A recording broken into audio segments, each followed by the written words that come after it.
Some discoveries never make it into textbooks not because they lack evidence, but because they raise questions that history isn't prepared to answer.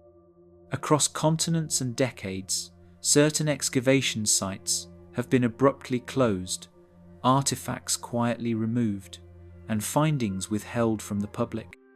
The official explanations are often brief, vague, or missing entirely.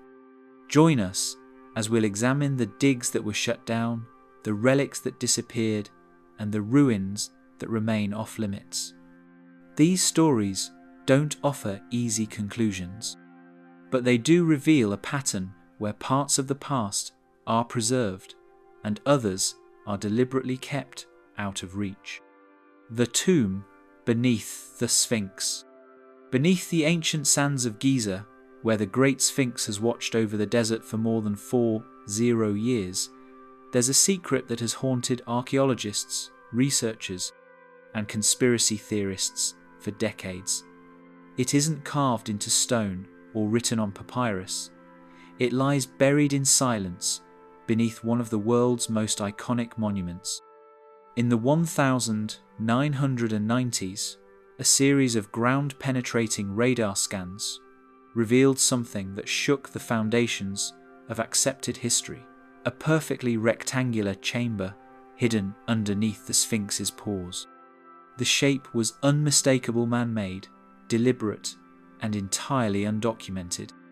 The scans were conducted by Thomas Dobecki and John Anthony West, in collaboration with a team of geophysicists. What they found wasn't just a void. It was an enclosure roughly 25 feet below the surface, right where no one expected anything to be. And that's when everything began to change. The team requested permission to excavate the site, believing they had stumbled on a sealed chamber potentially older than the Sphinx itself. But instead of support, they were met with silence and then denial. The Egyptian authorities, particularly under the leadership of Dr. Zahi Hawass, halted any further exploration. No digging was allowed, no explanation was offered, just a cold wall of refusal. For many, this decision didn't make sense. If there was nothing beneath the Sphinx, why stop anyone from checking? If the chamber was just a natural void, why not confirm it and move on? But instead of answers, the chamber was buried deeper in mystery. In 1993, NBC aired a documentary titled The Mystery of the Sphinx, which highlighted this very discovery. The program received praise, won a Daytime Emmy, and captured the public's imagination. Yet, despite the attention, the dig was never permitted. Some believe this chamber is the so-called Hall of Records, a mythical library said to hold ancient texts from Atlantis, or even older civilizations that predate Egypt itself. This idea might sound fantastical, but it's rooted in ancient legends passed down through centuries. The idea that the Sphinx predates the pharaohs is controversial, but erosion patterns on the statue's body researched by geologist Dr. Robert Schoch suggest it may have been carved as early as 10,000 BC, long before any dynastic rule. If the Sphinx is that old, then what lies beneath it could rewrite everything we know about human civilization. What makes the whole situation even more unsettling is the secrecy that surrounds it. Over the years, multiple independent researchers have tried to obtain permission to explore the area under the Sphinx. Every single request has been denied. Cameras are not allowed into the tunnel systems nearby, and Egyptian officials continue to insist there is nothing beneath the monument. Meanwhile, internal documents and off-record conversations hint that private excavations may have already occurred. According to some whispers, artifacts were removed in secret, studied in silence, and never returned to Egypt. If true, the public may never know what was found. It's also worth noting that the Sphinx sits near some of the most tightly controlled archaeological zones on Earth. Surveillance is constant. Access is limited. Tourists see only what they're allowed to see. And for decades, even mentioning the possibility of hidden chambers was enough to get researchers blacklisted from future digs. The level of control raises questions. What are they protecting? Or more precisely, what are they hiding? In 2017, the Egyptian Ministry of Antiquities finally acknowledged that scanning had taken place near the Sphinx, but they quickly dismissed the results, stating the anomalies were not of archaeological interest. That vague answer only deepened suspicion. Why not at least investigate further before closing the book? Even modern scanning technologies, like muon detectors, which can map internal structures without excavation, have been ignored or blocked in this case. A chamber beneath the Sphinx may still wait in the dark, but perhaps what's even more disturbing is how determined some people are to make sure we never see it. The Lovelock Cave Skeletons. Lovelock, Nevada, is a quiet place now, just a small desert town surrounded by sun-baked hills and dry, cracked earth. But over a century ago, miners digging through bat guano in a nearby cave stumbled onto something strange, something that should have rewritten what we know about early life in North America. Instead, it disappeared.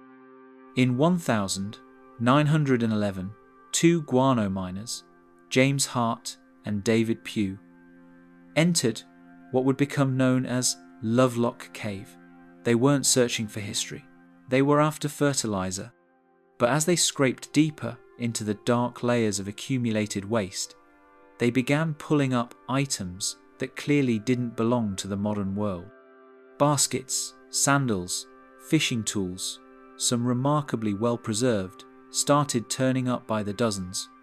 Word spread, and soon the University of California sent researchers to investigate.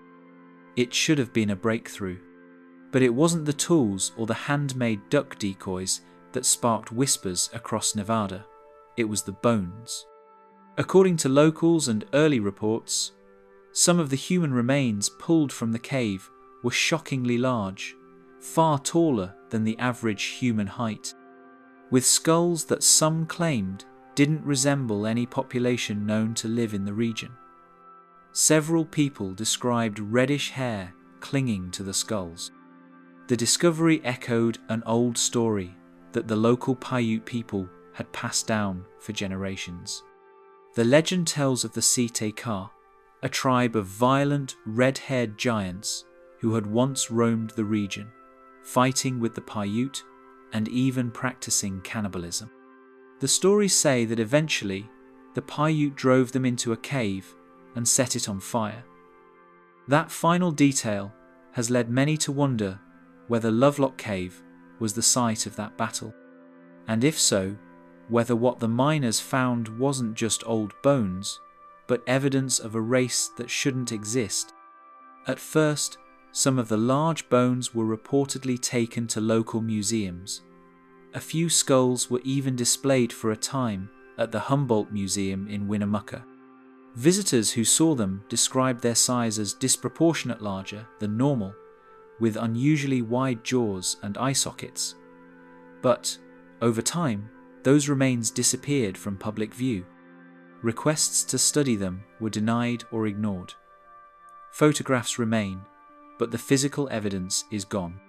No official institution has ever confirmed the existence of giant skeletons in Lovelock Cave.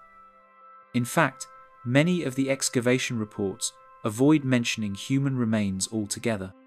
The focus shifted to the cave's artifacts, which are undeniably impressive, but far less controversial. Critics say the giant claims are nothing more than tall tales, exaggerated by miners and misunderstood by locals. But the sudden silence, the missing bones, and the change in focus raise troubling questions. The Smithsonian Institution is often brought into the conversation. Multiple researchers and authors have claimed that the remains were sent there and quietly vanished.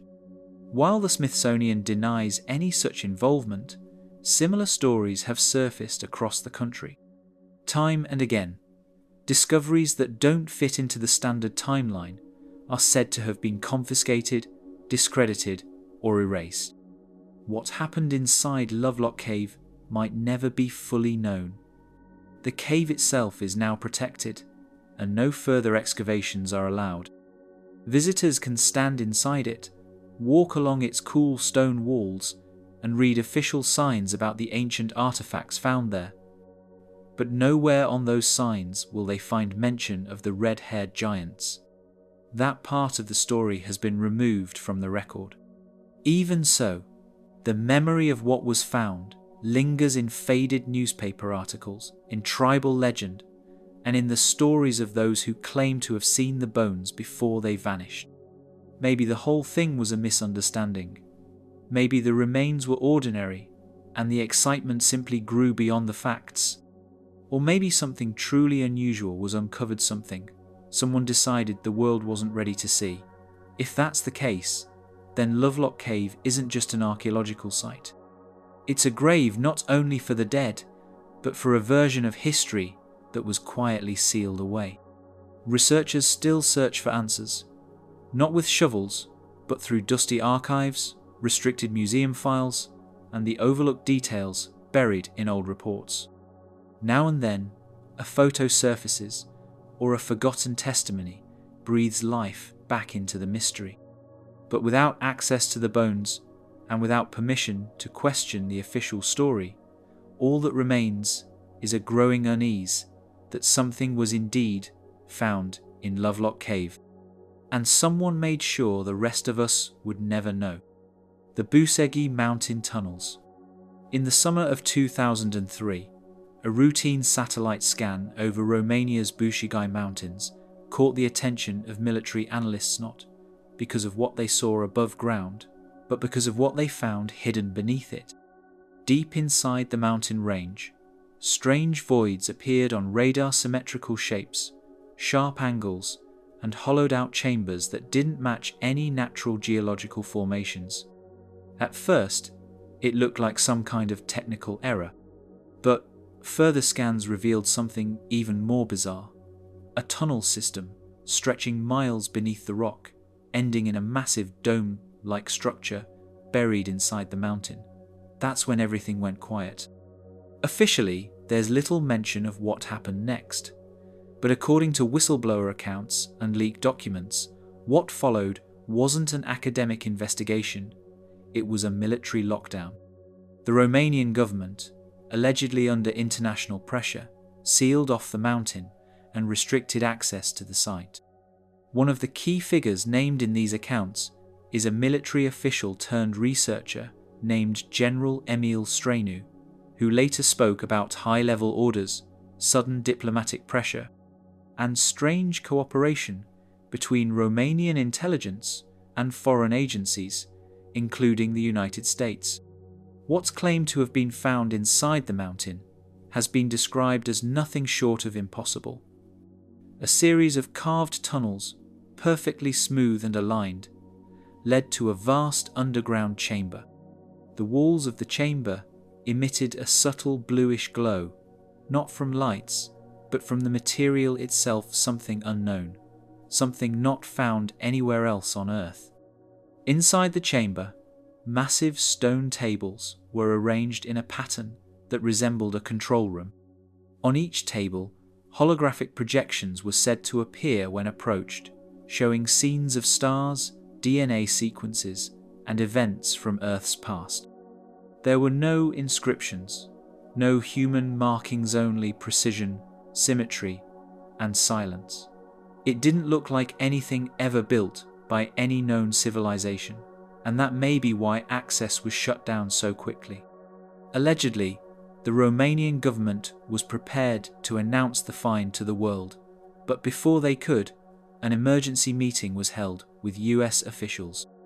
According to sources, representatives from NATO intervened, warning of the global consequences if details of the discovery were made public.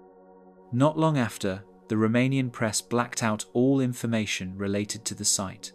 The mountain was closed off, the story faded. For most, it sounds too far-fetched to be real.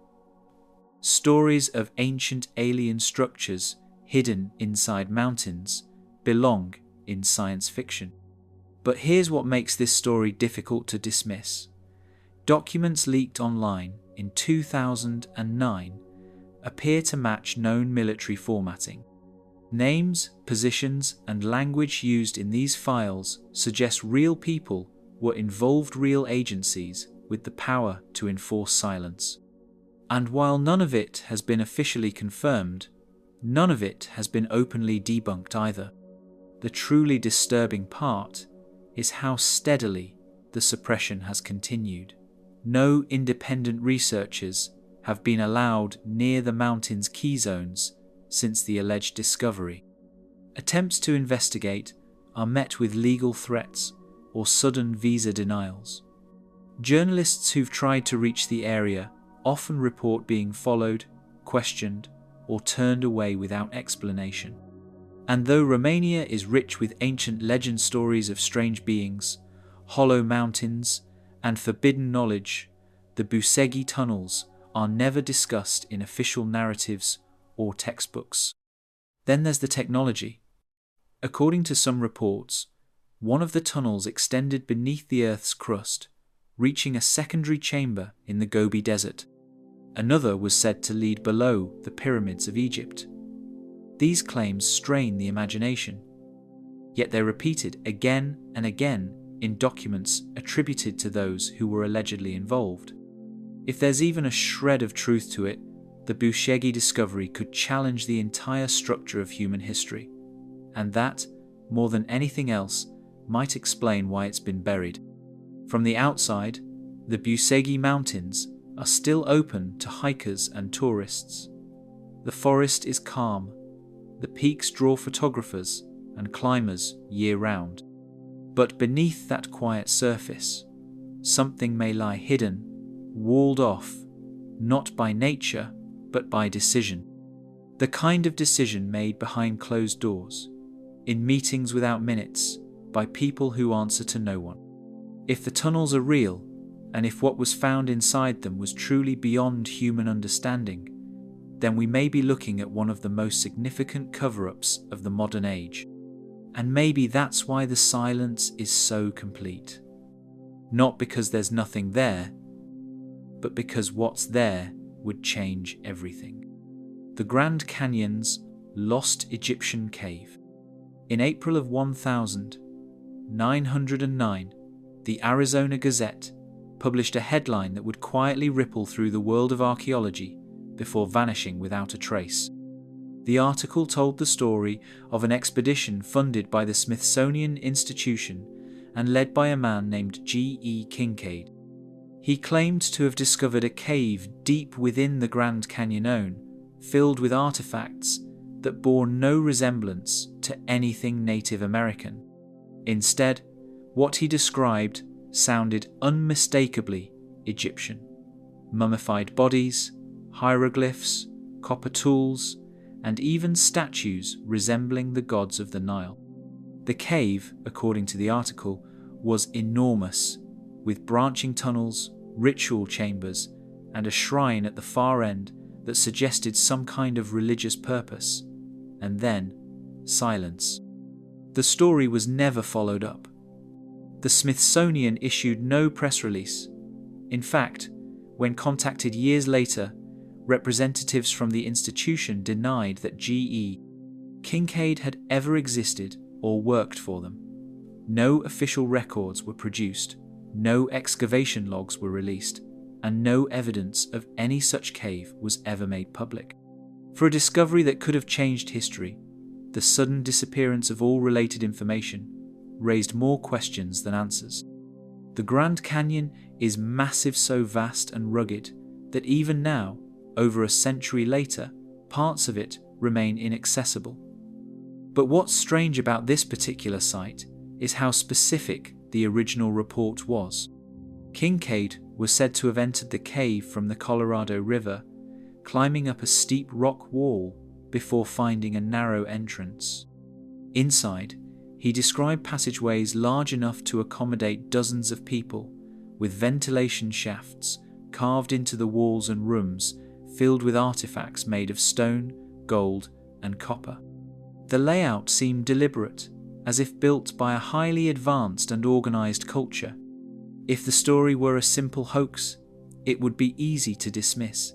But the article wasn't published in a fringe newsletter it ran in a major newspaper. And it included direct references to the Smithsonian's involvement, even quoting Kincaid as saying the institution had taken charge of the site. Why would a newspaper risk its reputation by printing something so specific if there was nothing to it?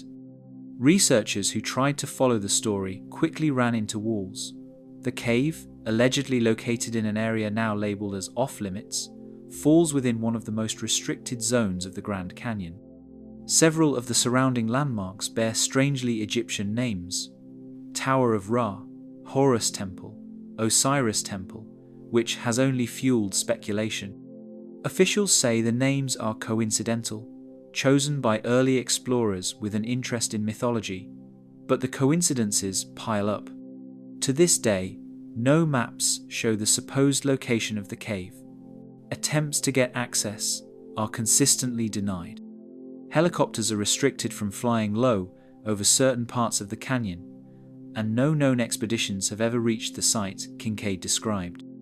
When independent researchers filed Freedom of Information Act requests to see any correspondence between the Smithsonian and the Arizona Gazette, they were told no such records exist. The institution insists that no Egyptian artifacts have ever been found in North America, and that the entire story was likely fiction. But the story refuses to die. Over the decades, new witnesses have come forward: former park rangers, amateur explorers, even retired pilots, claiming to have seen unusual formations, sealed entrances, or armed personnel guarding remote areas of the canyon. Some say they were told to leave when they got too close. Others describe unnatural geometric shapes carved into cliff walls, resembling the entrances to tombs or temples. The mystery remains frozen in time. No confirmed photographs, no verified site, no public proof. Just a single article from 1909, a string of denials, and a canyon filled with secrets. Whether the cave ever existed, or whether it was wiped from the record by choice, we may never know. But one thing is certain: if the story were true, it would raise impossible questions. How did a culture from the other side of the world arrive in ancient North America? Who built the cave? And why has every trace of it been erased? Maybe the cave is still there, hidden behind rockfalls or buried by time. Or maybe it's been sealed off not by nature, but by people who decided the world wasn't ready to know what was found inside. The hidden room in Tutankhamun's tomb. The tomb of Tutankhamun has always held a special place in the world of archaeology. When Howard Carter first uncovered it in 1922, the world was stunned by its wealth, its beauty, and its near-perfect preservation. Unlike so many royal tombs in the Valley of the Kings, this one had escaped looters for over 3,000 years. But nearly a century later, in 2015, new technology raised the possibility that Carter might have missed something: a sealed room hidden behind one of the tomb's walls that had remained undisturbed for millennia. It began with high-resolution scans of the tomb's walls. British Egyptologist Nicholas Reeves noticed faint lines and patterns beneath the painted surfaces. To the naked eye, they looked like part of the artwork. But under closer examination, those lines appeared to be architectural. They hinted at a doorway one that had been plastered over and painted to match the surrounding chamber.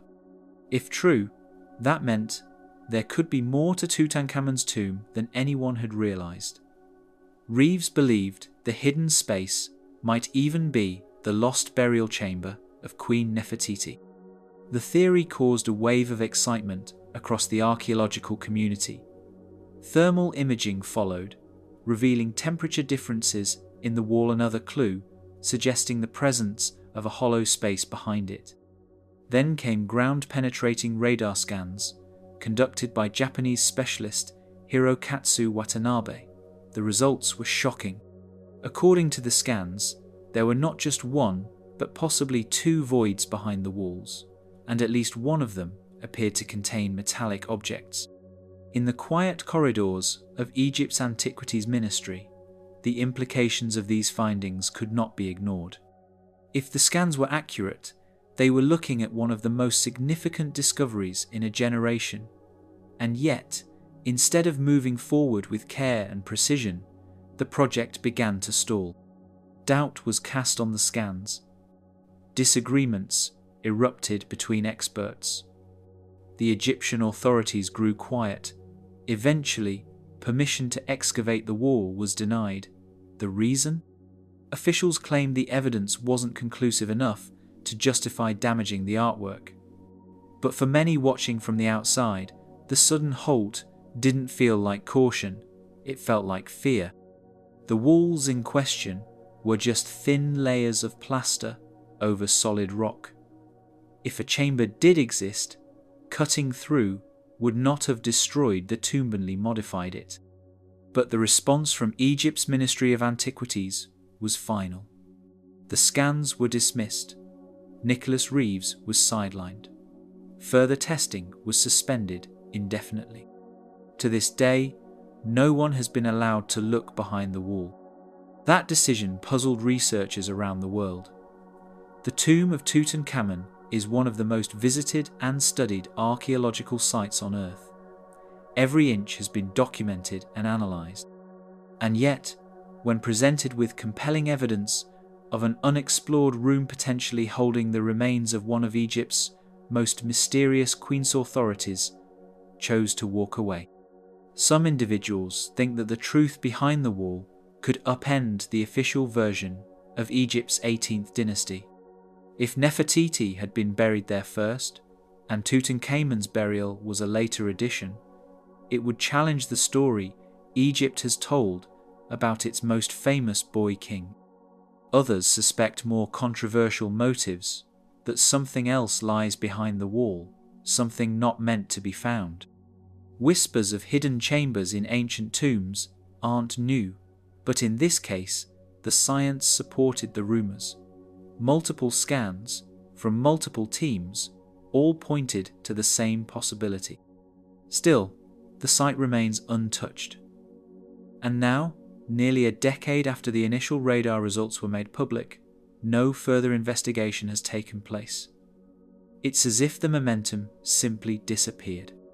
Visitors still file through the painted halls of Tutankhamun's tomb every day, snapping photos of the golden mask and ornate carvings. They admire the splendour, unaware that just a few inches away, a sealed space may hold secrets the world has never seen. All that separates us from it is a single painted wall, thin, fragile, and curiously off-limits. Maybe the room behind it is empty, or it holds only rock and silence. Or maybe it contains something that challenges the stories carved in stone for centuries. Whatever the truth is, someone has chosen not to look, and that decision may be the most mysterious thing of all. Göbekli Tepe's unexcavated sections. In the dry hills of southeastern Turkey, just outside the city of Şanlıurfa, there lies a place that changed everything we thought we knew about ancient civilization.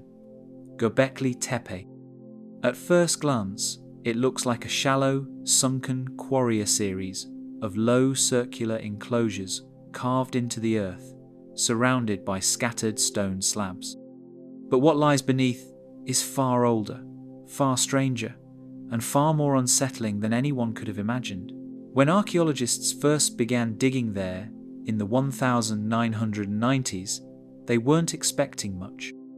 Then they uncovered the standing pillars, massive T-shaped monoliths, arranged in complex circles, some weighing up to 20 tons and rising over 16 feet tall, and carved into them were animals.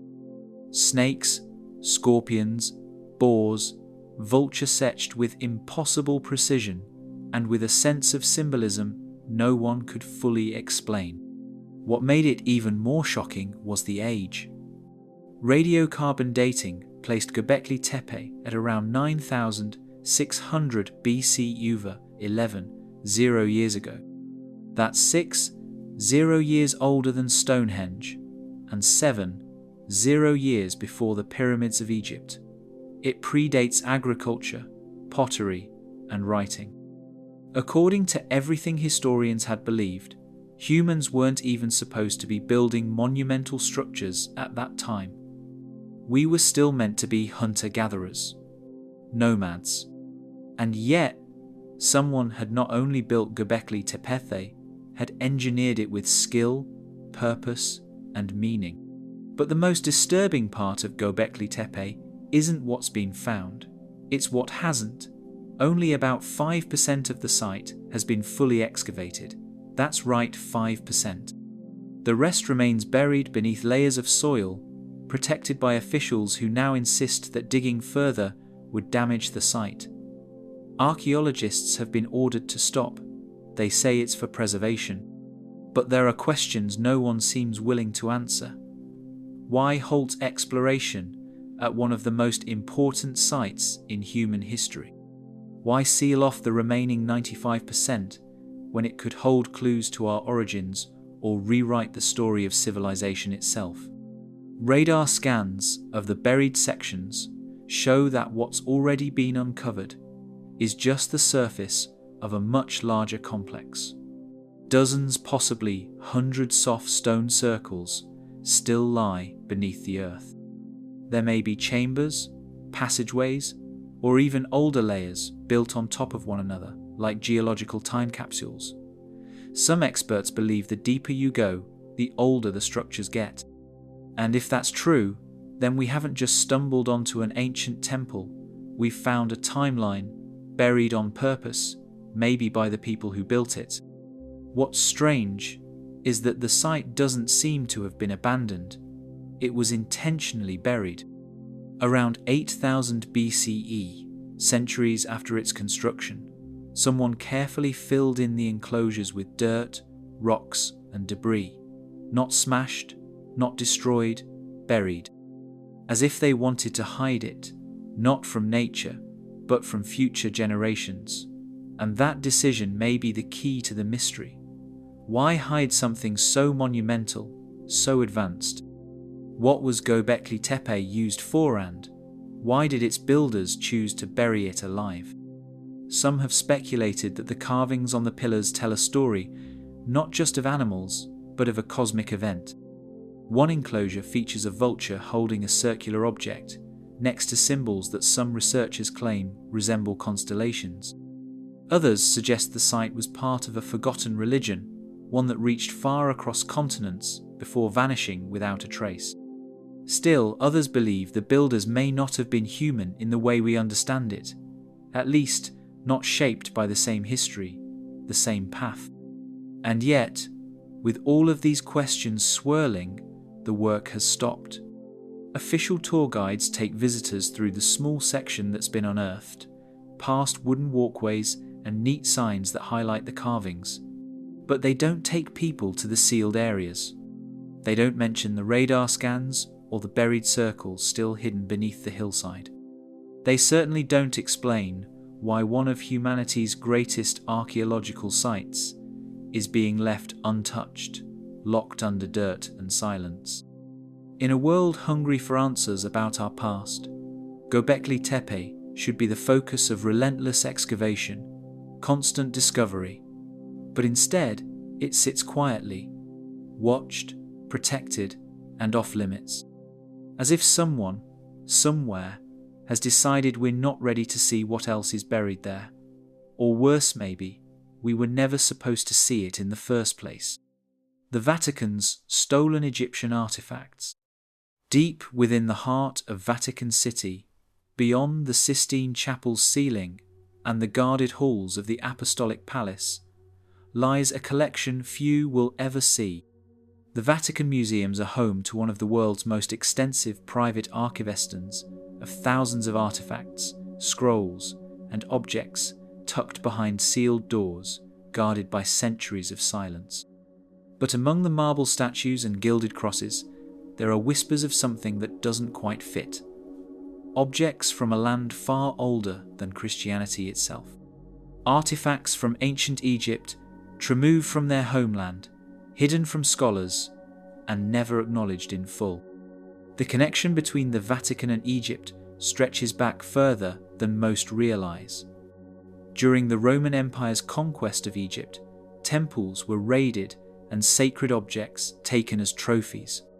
As Christianity spread and the old pagan religions were stamped out, many of those relics vanished into private ransom, destroyed, others repurposed, and a select few absorbed into the growing power of the Church. Over the centuries, rumors began to circulate that the Vatican had not only preserved some of these relics, but actively collected them quietly, systematically, and without explanation. One of the more troubling threads leads back to Napoleon's invasion of Egypt in 1798. While his military campaign failed, the French expedition unearthed countless artifacts and opened the door for Europe's obsession with Egyptian antiquity. Museums in London and Paris began to fill with mummies and sarcophagi, but according to private letters and shipping records that surfaced decades later, some crates of artifacts were never listed in public inventories. They were quietly rerouted, not to France, but to Rome. No one knows exactly what they contained. The records list them only as items of religious significance. In 1999, a former Vatican archivist anonymously published notes claiming that a secret wing of the Vatican Library contained Egyptian scrolls that predate the Book of Genesis scrolls, that describe creation in ways that conflict with biblical doctrine. The notes described illustrations of figures not found in Christian tradition, and references to star beings descending from the sky to teach early man the secrets of language and law. These claims were dismissed by church officials as fabrications, but the archivist's details were strangely specific, describing the scrolls' physical condition, the language they were written in, and even the layout of the chamber in which they were kept. What adds to the suspicion is the Vatican's long history of withholding ancient texts from public view. The Vatican Apostolic Archivonce, known as the Secret Archive, spans over 50 miles of shelving. Only a tiny fraction of its contents are accessible, and only to a limited number of vetted scholars. Researchers who've requested access to pre-Christian materials often find their applications denied without explanation. And while the Church officially acknowledges owning several Egyptian papyri, only a handful have ever been published or studied. Perhaps the most controversial allegation is that the Vatican possesses entire mummies, preserved in perfect condition, stored in climate-controlled chambers deep below the city. These claims, though unconfirmed, have been repeated by former insiders and whispered about by researchers for decades. One story tells of a sarcophagus inscribed not with hieroglyphs, but with strange symbols unknown to any known language's symbols, also found on certain mosaics in early Roman churches. If true, this would suggest a far more complex connection between ancient Egypt and the early church than anyone has dared admit. Why hide these artifacts? Theories range from the mundane to the extreme. Certain people claim that the relics contain historical truths that contradict scripture, accounts of humanity's origins that challenge the church's teachings. Others say the artifacts aren't just religious, they're technological. Devices mistaken for ceremonial objects, tools that operated on principles modern science still can't explain. And then some believe the real secret isn't in what the artifacts are, but in who brought them to Earth in the first place. The Vatican remains silent. Its museums offer glimpses fragments of Egyptian statuary, obelisks re-erected in courtyards, but never the full picture. What lies beneath, in the locked chambers and underground vaults, is left to speculation. And that silence, more than anything else, is what fuels the mystery. Because if the Church is protecting something powerful, ancient, and inconvenient, then the world may never know the true extent of what was taken or why it was hidden. The sealed tunnels beneath Teotihuacan. Beneath the sprawling ruins of Teotihuacan, the ancient city that once stood as the beating heart of pre-Aztec Mesoamerica, there are tunnels long, winding, and unnervingly sealed. Above ground, tourists walk the Avenue of the Dead, climb the towering Pyramid of the Sun, and marvel at structures that have stood for over 500 years. But below that same earth, past the thresholds of crumbled temples and forgotten passageways, something remains buried. Something no one can fully explain, and very few have been allowed to see. The first major hint came in 2003, when heavy rains caused the ground near the Temple of the Feathered Serpent to collapse. What opened up was a previously unknown vertical shaft, hidden just beneath the surface. Archaeologists sent down remote equipment and were stunned to discover a tunnel stretching over 300 feet beneath the temple. It was perfectly aligned, carefully constructed, and entirely man-made. What they found inside defied expectations. Liquid mercury pooled in channels, thousands of strange metallic spheres coated in a material resembling pyrite, and walls laced with magnetized minerals. These weren't just ceremonial relics. The tunnel itself seemed engineered with intent. It sloped downward at a steady angle, lined with chambers and doorways, each one deliberately sealed. Some researchers speculated it could be a symbolic underworlder sacred path, mimicking the journey to the afterlife. But others weren't convinced. The objects inside didn't fit neatly into myth.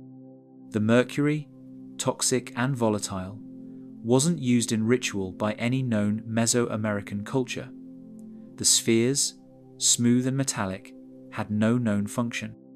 The deeper the archaeologists went, the more the site began to feel like something not just hidden, but protected. In 2015, after years of digging with robotic probes and careful excavation, the team reached the end of the tunnel. Behind a final sealed wall, they discovered 3 chambers completely untouched for over 1,000 years. Within them were statues, carved masks, jade objects, and organic materials that had somehow survived the passage of time. But instead of sharing the full inventory of what was found, authorities released only a handful of carefully chosen photographs. Then, just as suddenly as it had begun, the excavation stopped. The reason given was preservation. The site was fragile, they said. The artifacts needed time to be studied. But the tunnel was resealed, the entrance covered, and no further excavations have been conducted since. Independent researchers have been denied access, and the public has been given no clear timeline on when or if the project will continue. Questions about what else might lie beneath Teotihuacan, especially beneath the much larger Pyramid of the Sun, have gone unanswered. Many think the tunnel was just the start. Ground-penetrating radar surveys have shown anomalies beneath other parts of the site: cavities, chambers, and what appear to be additional tunnels branching out beneath the city like veins. If these are real, they could stretch for miles. But any talk of new digs is quickly shut down. The Mexican government has declared large portions of the site off-limits. The official stance is caution, but silence has a way of breeding suspicion. Why build such elaborate tunnels only to seal them off? Why bury liquid mercury and magnetic stones in a place believed to be sacred? Some think the people of Teotihuacan were hiding something, perhaps knowledge, perhaps something more tangible. Others suggest the tunnels were never meant for the dead at all. They may have been part of a system far more advanced than anything we've given ancient cultures credit for. Energy, storage, transportation, words that seem out of place in history books, but fit all too easily with what's been left behind. Teotihuacan's builders remain a mystery. By the time the Aztecs arrived centuries later, the city was already abandoned, its original name lost to time. The Aztecs called it the City of the Gods and believed the gods themselves had built it. They spoke of knowledge that had been buried on purpose, sealed beneath stone so that future generations couldn't misuse it. Now, more than a decade after the tunnel was discovered, there are still more questions than answers. What else lies beneath the city? Why won't they dig further? And most importantly, who sealed the tunnels, and what were they trying to protect us from? The suppressed secrets of Mohenjo-Daro. In the parched plains of present-day Pakistan lie the ruins of Mohenjo-Daro, once a thriving metropolis of the ancient Indus Valley civilization. Built more than 500 years ago, it was one of the world's earliest urban centers, complete with multi-storied homes, intricate drainage systems, public baths, and straight, grid-like streets. To modern archaeologists, the city should have been primitive. Instead, what they found suggested something far more advanced, something that didn't quite fit the expected narrative of slow, linear human progress. But as more was uncovered, a strange pattern emerged. The deeper the questions went, the faster the answers disappeared. Excavations began in the 1920s under British rule, led by archaeologists like R.D. Banerjee and Sir John Marshall. What they found defied expectations. Mohenjo-Daro showed evidence of civil engineering, comparable in planning to modern cities' advanced waterworks, standardized bricks, and even toilets in individual homes. There were no grand temples, no signs of monarchy or standing armies, yet the city seemed to function with near-perfect organization. It had all the marks of a complex society, minus the signs of power or violence that typically define ancient empires. And then came the most puzzling discovery of all. The city was suddenly abandoned. No one knows exactly why.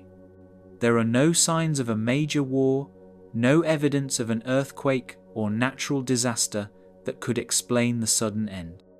The skeletons that were found lay scattered in the streets, clutching each other, their bodies strangely preserved.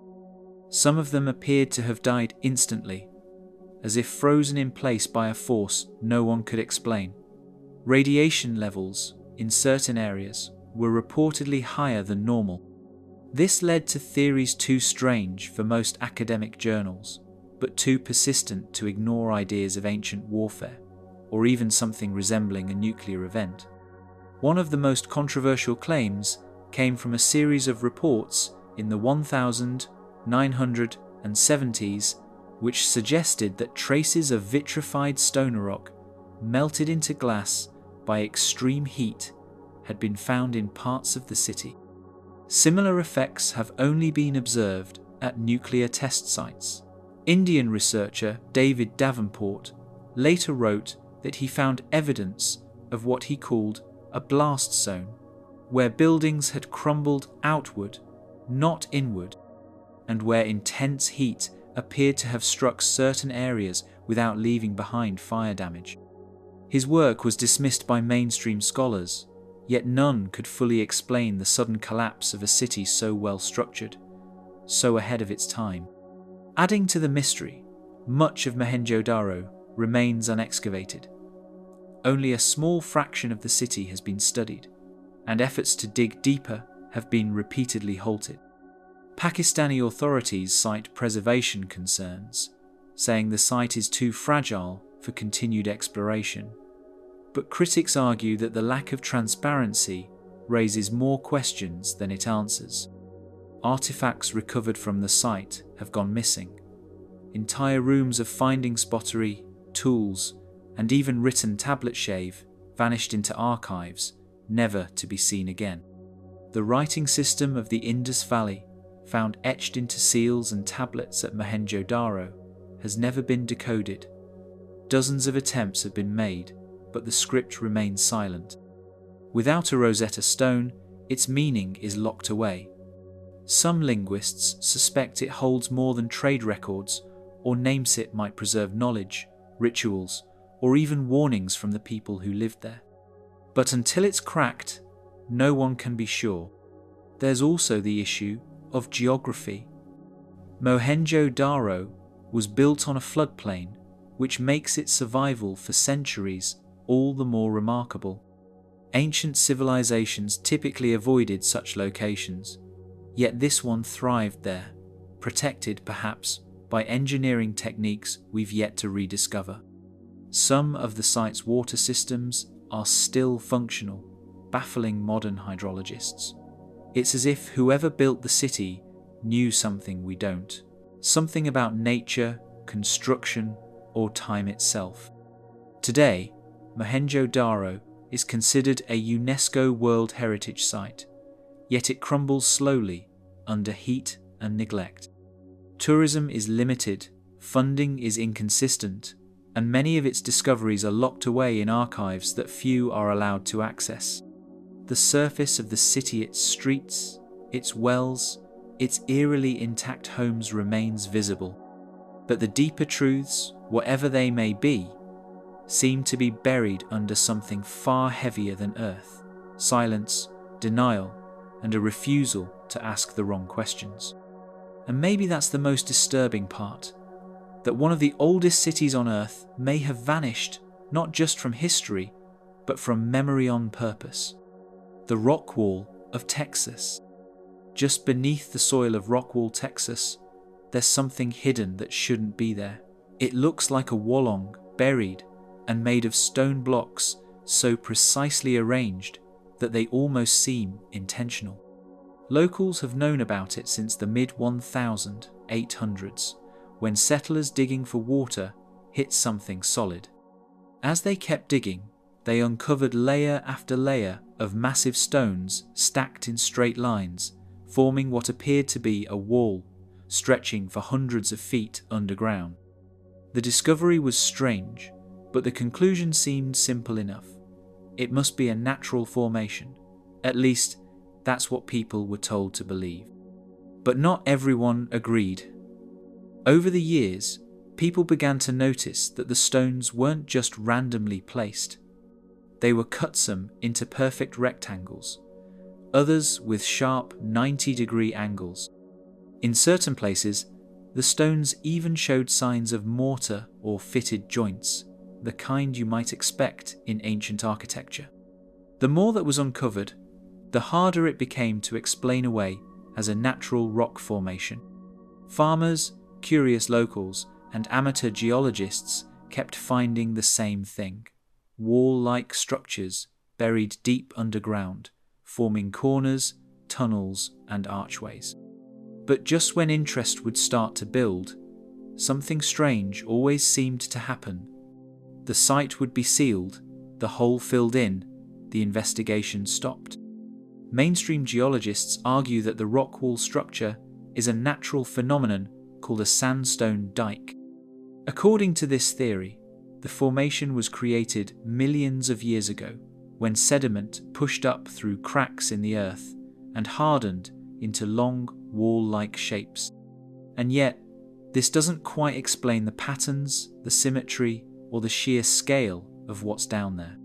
In 1976, geologist James Shelton examined a section of the wall and described it as too organized to be entirely natural. He pointed out sharp edges and repeating patterns that looked more like masonry than geology. Still, his findings were never widely published, and funding for further study quietly dried up. Photographs taken over the decades show massive stones, some as long as 10 feet, laid out in straight lines and right angles. Some stones appear to have inscriptions, though weathered and unclear. There are even accounts of metallic objects being found embedded between the stone subjects that disappeared before they could be properly analysed. Most of the evidence comes from privately owned land, and with no official excavation taking place, it's nearly impossible to verify what's true and what's been exaggerated. But one thing is clear. Every time someone gets too close, the wall goes back underground. In the 1990s, a group of researchers tried to bring attention back to the site. They dug carefully, documented everything, and published detailed reports suggesting that the structure might date back tens of thousands of years, far older than any known civilization in North America. The reaction from the academic community was silence. No rebuttals, no investigations, just a quiet dismissal. Critics said the work wasn't peer-reviewed, the methods were flawed, or the researchers were biased, but no one came forward to dig deeper. To some, the wall marks the remains of an ancient civilization known that vanished in a great cataclysm and was buried for millennia. Others think it may be connected to global legends of sunken or lost cities, the same way people talk about ruins in the Amazon or strange underwater formations off the coast of Japan. Whatever the truth, the rock wall doesn't fit neatly into any accepted history, and maybe that's why it keeps getting buried. The town itself has embraced the mystery, at least on the surface. There are murals, signs, and tourist brochures that mention the wall. But when you ask to see it, most locals will tell you there's nothing to find. Some of the entrances have been paved over. Others sit quietly behind locked gates and private fences. And every few years, someone tries to raise funds for a new excavation. It never gets very far. The wall still runs beneath the ground, silent and unmoving. Whether it was built by hand or shaped by time, no one seems willing to find out for sure. Not officially. Not with the kind of transparency a mystery like this deserves. And maybe that's the point. If the rock wall is natural, then the truth should be easy to prove. But if it isn't, if it was built by someone long before recorded history, then everything we thought we knew about ancient America would have to change. And so the wall remains buried, out of sight, out of mind, just close enough to touch, but always just beyond reach. The sealed shaft in the Great Pyramid. For centuries, the Great Pyramid of Giza has loomed over the desert like a frozen riddle immense, silent and unsolved. Most believe it's been fully explored, mapped and understood. But deep inside the pyramid, past the narrow corridors and grand chambers shown in every textbook, there's a place few have seen. A shaft, no wider than a shoebox, rises from the Queen's chamber and stretches upward through solid stone. For years, it was believed to be nothing more than a ventilation tunnel. Then, in 1993, a tiny robot was sent inside. What it found at the end of that dark passage would raise more questions than answers and lead to a cover-up that still hasn't been fully explained. The robot, named Upuot 2, was designed by German engineer Rudolf Gantenbrink. It crept slowly through the shaft, sending back video footage as it went. For nearly 200 feet, it crawled upward at a steep incline, navigating a space so tight that no human could follow. At the end, it reached something no one expected. A small limestone door with 2 copper handles embedded in it. perfectly symmetrical, polished, and unlike anything else in the pyramid. The door was sealed. No one knew what lay behind it. And for nearly a decade, no one was allowed to find out. Gantenbrink was eager to return, to push further, to discover what the sealed shaft was hiding. But before he could, he was suddenly cut off. The Egyptian Antiquities Authority halted all plans for follow-up exploration. Gantenbrink was dismissed. The official reason? Safety concerns and bureaucratic delays. But many researchers believe he was removed because he wasn't part of the right academic circles. After all, he asked the wrong questions and wanted to go further than he was supposed to. It wasn't until 2002 that another robot was finally allowed back into the shaft. This time, it was operated by National Geographic and a team sanctioned by Egyptian officials. The world watched live as the new robot drilled a small hole through the limestone door, inserting a fiber optic camera through the opening. What it saw was baffling. Another stone surface, only a few inches beyond the first, flat, featureless, and equally sealed. It was as if the passage had been blocked on purpose, twice, by someone who wanted to ensure no one ever reached the end. Since then, access to the shaft has remained tightly controlled. A second shaft this time, on the opposite side of the chamber, was also explored and found to contain a similar stone door, also sealed, also inaccessible. But what lies beyond either of them remains unknown. The Egyptian government has promised transparency, but over the years, public updates have grown infrequent, vague, or altogether absent. Researchers who ask to review footage or data from the robots are often denied. Independent exploration is strictly prohibited. The shafts have become a mystery within a mystery, acknowledged yet untouchable. Why would the builders of the Great Pyramid construct such precise, narrow shafts, only to seal them off? What purpose could they serve? Some have speculated that the shafts were spiritually aimed at specific stars, forming a celestial connection between the pharaoh's soul and the afterlife. Others believe they were symbolic passageways, never meant to be physically traversed, but a growing number of voices point to something far stranger. They suggest the sealed shaft may lead to a hidden chamberone, never documented, never entered, holding something the ancient builders wanted to protect, or perhaps conceal.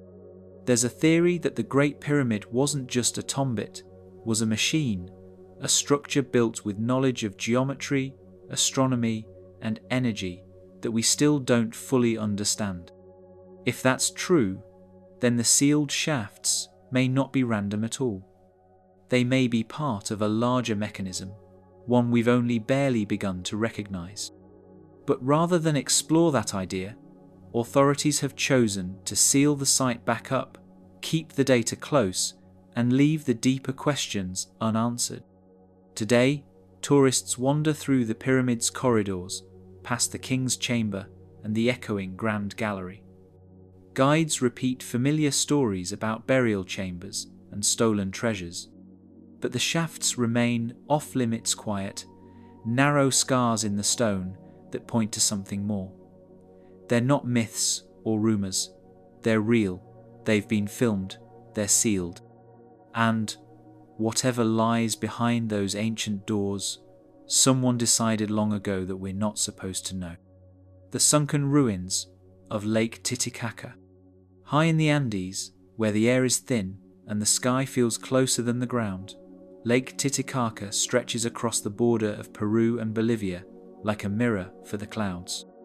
It's the highest navigable lake in the world, steeped in legend, revered by the Inca, and surrounded by ruins that hint at a civilization long gone. But what lies beneath its shimmering surface has remained one of the least understood and most carefully avoided archaeological mysteries in the Americas. Because at the bottom of this vast sacred lake, there are ruins, and not just scattered stones or pottery fragments. Entire structures, roads, temples. A city, sunken and silent, with no clear explanation for how or why it ended up there. Stories of submerged buildings beneath Lake Titicaca aren't new. Local fishermen and indigenous communities have passed them down for generations. They speak of stone walls glimpsed through the water on calm days, and strange shapes felt underfoot when casting nets near the shallows.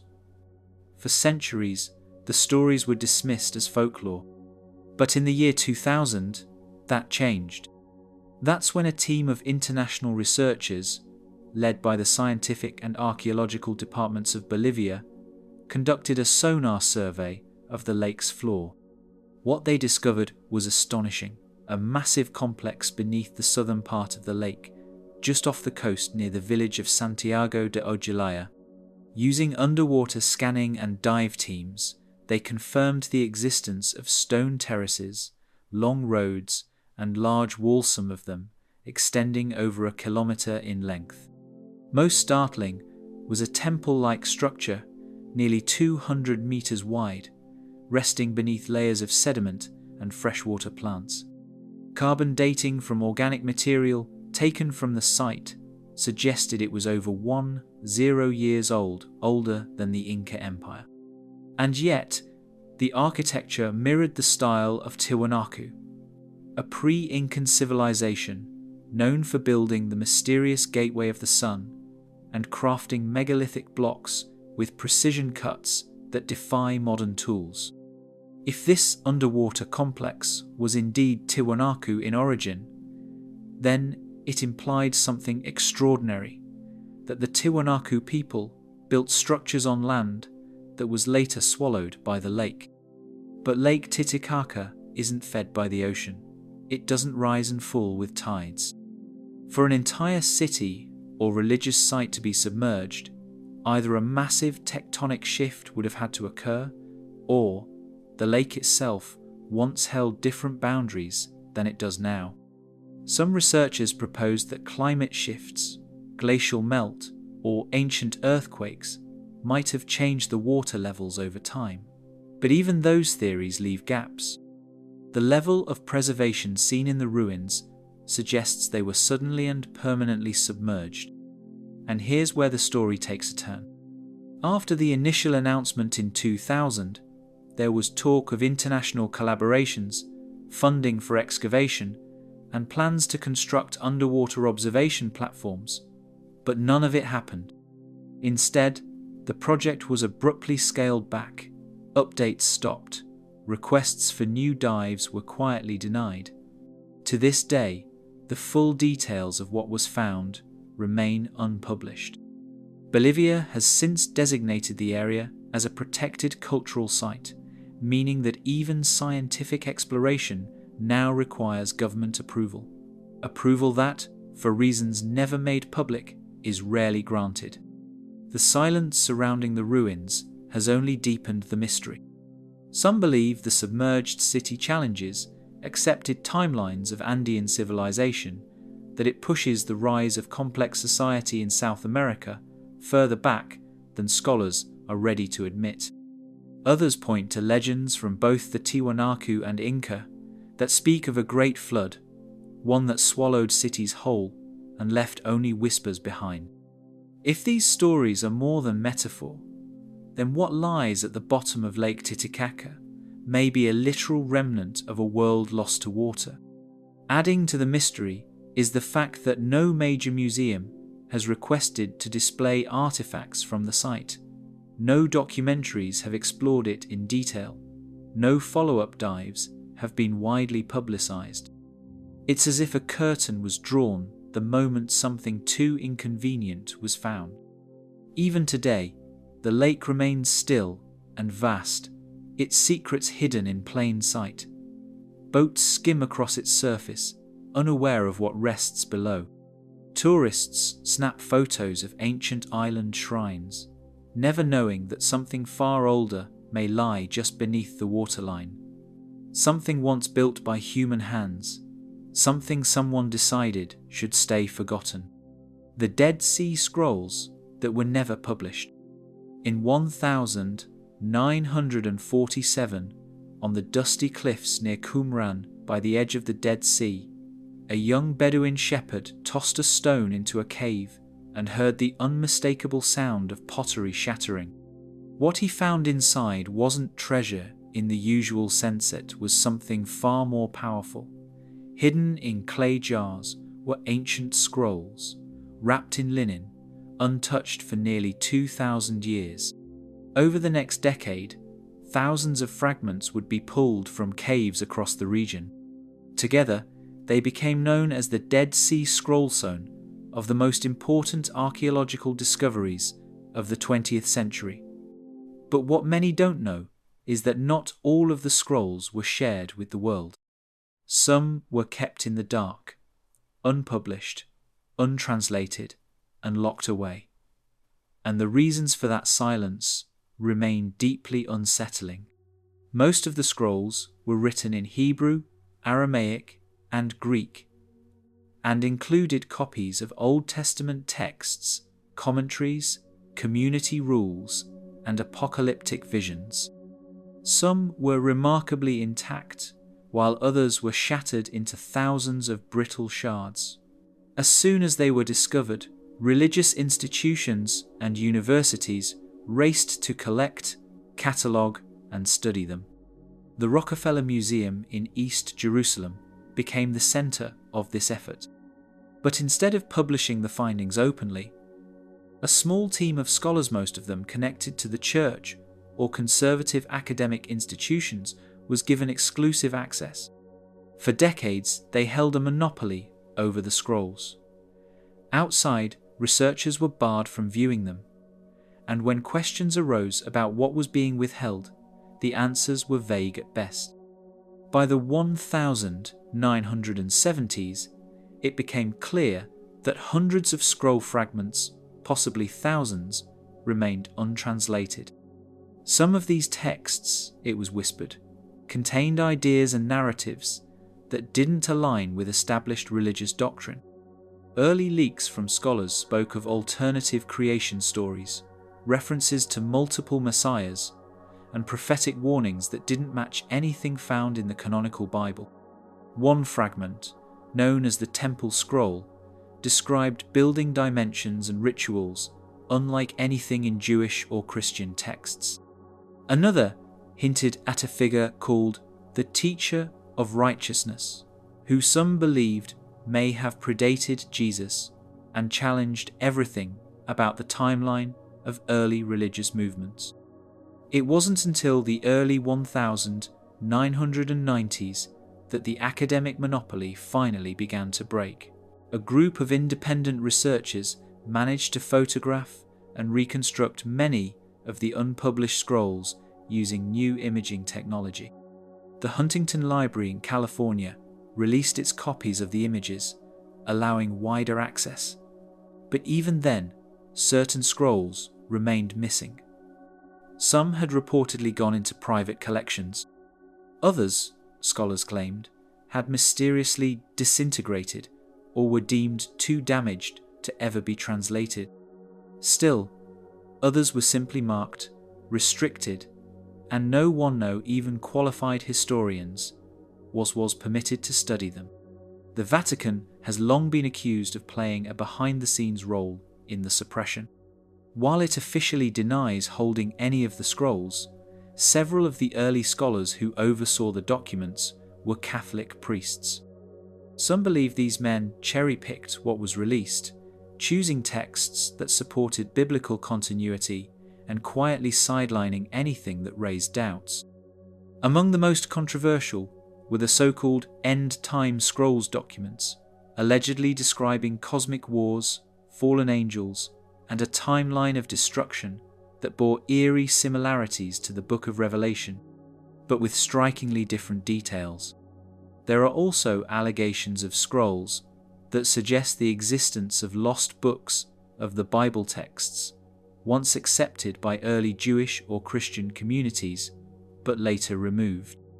These might include alternate versions of Genesis, Gospels not attributed to the four canonical authors, or writings attributed to figures like Enoch, whose stories were largely scrubbed from religious tradition. If any of that is true, then the scrolls don't just fill in historical gaps, they reveal an entirely different shape to the spiritual history of the Western world. Today, the Israel Antiquities Authority maintains possession of the scrolls, and many of them are on display at the Shrine of the Book in Jerusalem. But behind the glass cases and museum lighting, there are still locked drawers and sealed archives. Scrolls that haven't been seen in decades, fragments catalogued but never translated. Pieces of a story that may have been too complexer, too dangerous to tell. In the end, what matters most isn't what we've read in the scrolls. It's what we don't have, because somewhere in those silent, crumbling texts may lie ideas that challenge everything we thought we knew. And someone, somewhere, decided long ago that the world might not be ready to read them. The Lost Labyrinth of Hawara. In the sands of Egypt, south of Cairo, and just outside the village of Hawara, lies the buried remains of a structure that ancient writers once described in breathless detail, but which modern history has all but erased.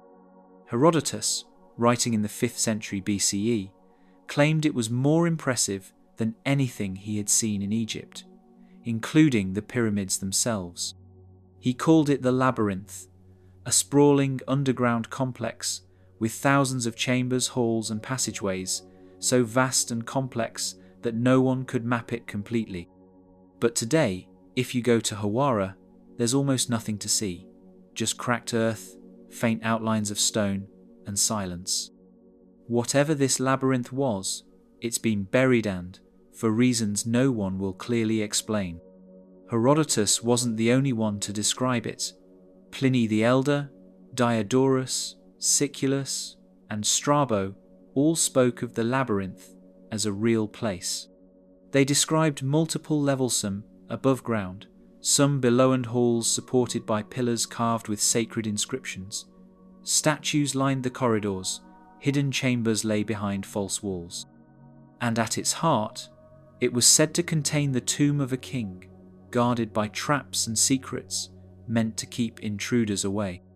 According to these ancient writers, it stretched over 500 feet in length and was built near the pyramid of Amenemhat III, one of the most powerful pharaohs of Egypt's 12th dynasty. But when early explorers and archaeologists began looking for the labyrinth in the 19th century, they found very little.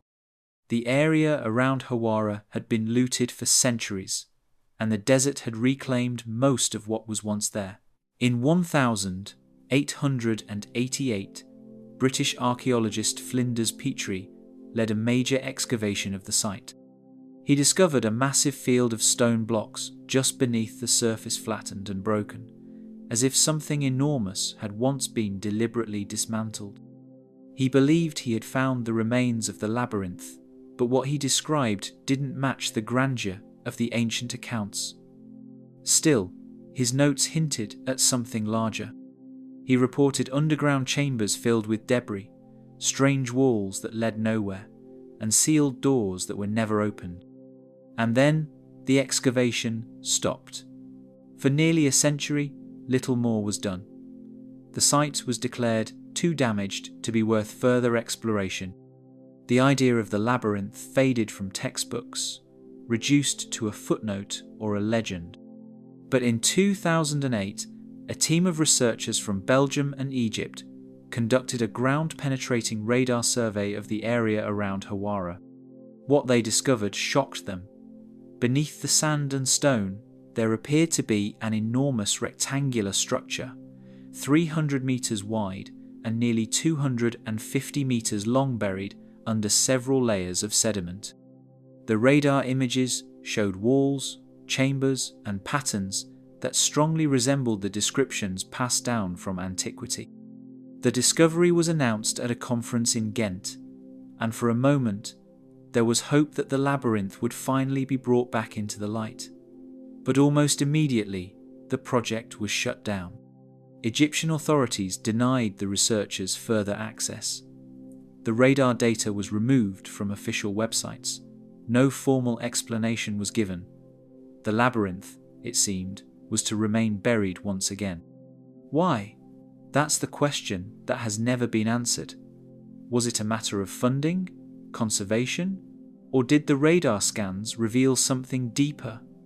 Something that someone didn't want uncovered? Some believe the labyrinth may have contained records, ancient scrolls, lost knowledge, or objects that predate Egypt's dynastic history. Herodotus himself mentioned that the walls were covered in carvings, possibly Texan, that beneath the structure lay crypts and tombs that had never been entered.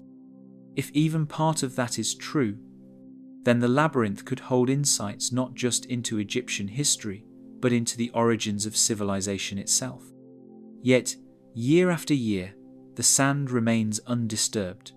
Tourists are steered toward the more photogenic pyramids. The few who venture to Hawara find a fenced-off site with no excavation, no guides, and no mention of a labyrinth. Official records list it as a ruined mortuary temple, nothing more. But if the radar scans are accurate, and if Herodotus and his fellow historians weren't lying then, Hawara may still be hiding one of the greatest architectural and archaeological wonders ever built. A place designed to confuse, conceal, and protect. A structure buried not by accident, but by intent. And whatever lies beneath that silent stretch of desert, someone, somewhere, has decided the world isn't ready to see it. The Bosnian Pyramid excavation ban. In the quiet town of Visoko, Bosnia, a hill rises steeply from the landscape, steep enough, symmetrical enough, that it doesn't quite look natural. Locals had always called it Visočica Hill. But in 2005, everything changed when a Bosnian-American archaeologist named Semir Osmanagić announced something extraordinary. The hill, he said, wasn't just a hill, it was a pyramid. Not only that it was the largest and oldest pyramid in the world. At first, the claim was met with disbelief. Bosnia, after all, isn't exactly known for ancient megalithic structures. But Osmanagić began excavating, and what his team uncovered sent ripples through the archaeological community. Layers of stone blocks large, flat, and stacked in geometric patterns began to emerge from the soil. Long, flat terraces, sharp angles, slabs that seemed to form paved walkways or retaining walls. And beneath it all, an extensive network of underground tunnels snaked deep under the ground, some wide enough to walk through, others narrow and choked with sediment. The formations didn't look like natural geology. Not to everyone. Some geologists claimed the slabs were simply natural concretion shard layers of sediment shaped by erosion, but others weren't so sure. Independent researchers who visited the site reported what looked like artificial construction man-made channels, drilled holes, and a consistent orientation of stone layers, unlike anything produced by chance. Even stranger, some of the tunnels emitted unusually high levels of negative ions, which some believed had effects on the human body, including feelings of calm and heightened awareness. As media attention grew, so did the backlash. Leading archaeologists from universities across Europe condemned the dig. They called it a pseudoscience circus, a waste of resources, and a distraction from Bosnia's real archaeological heritage. A formal statement from the European Association of Archaeologists dismissed the site entirely, declaring that no pyramids exist in Bosnia. That declaration, however, was based solely on surface surveys. Most of the signatories had never visited the site, and the excavation was already turning up more questions than answers. Soon after, the Bosnian government stepped in. Funding was withdrawn. Permits became harder to obtain. By 2007, most formal excavations had been banned, and officials placed restrictions on any digging not directly overseen by state-approved institutions. The official reason was conservation to protect local heritage from unscientific tampering. But critics noted something strange. No alternative investigation was launched. No official teams were dispatched to disprove or validate the pyramid theory. It was simply closed off. Osmanagic, undeterred, continued working with volunteers and private supporters. Over the years, his team has cleared and reinforced parts of the tunnels, removed massive stone blocks, and discovered what they claim are ancient inscriptions and anomalies in the magnetic field.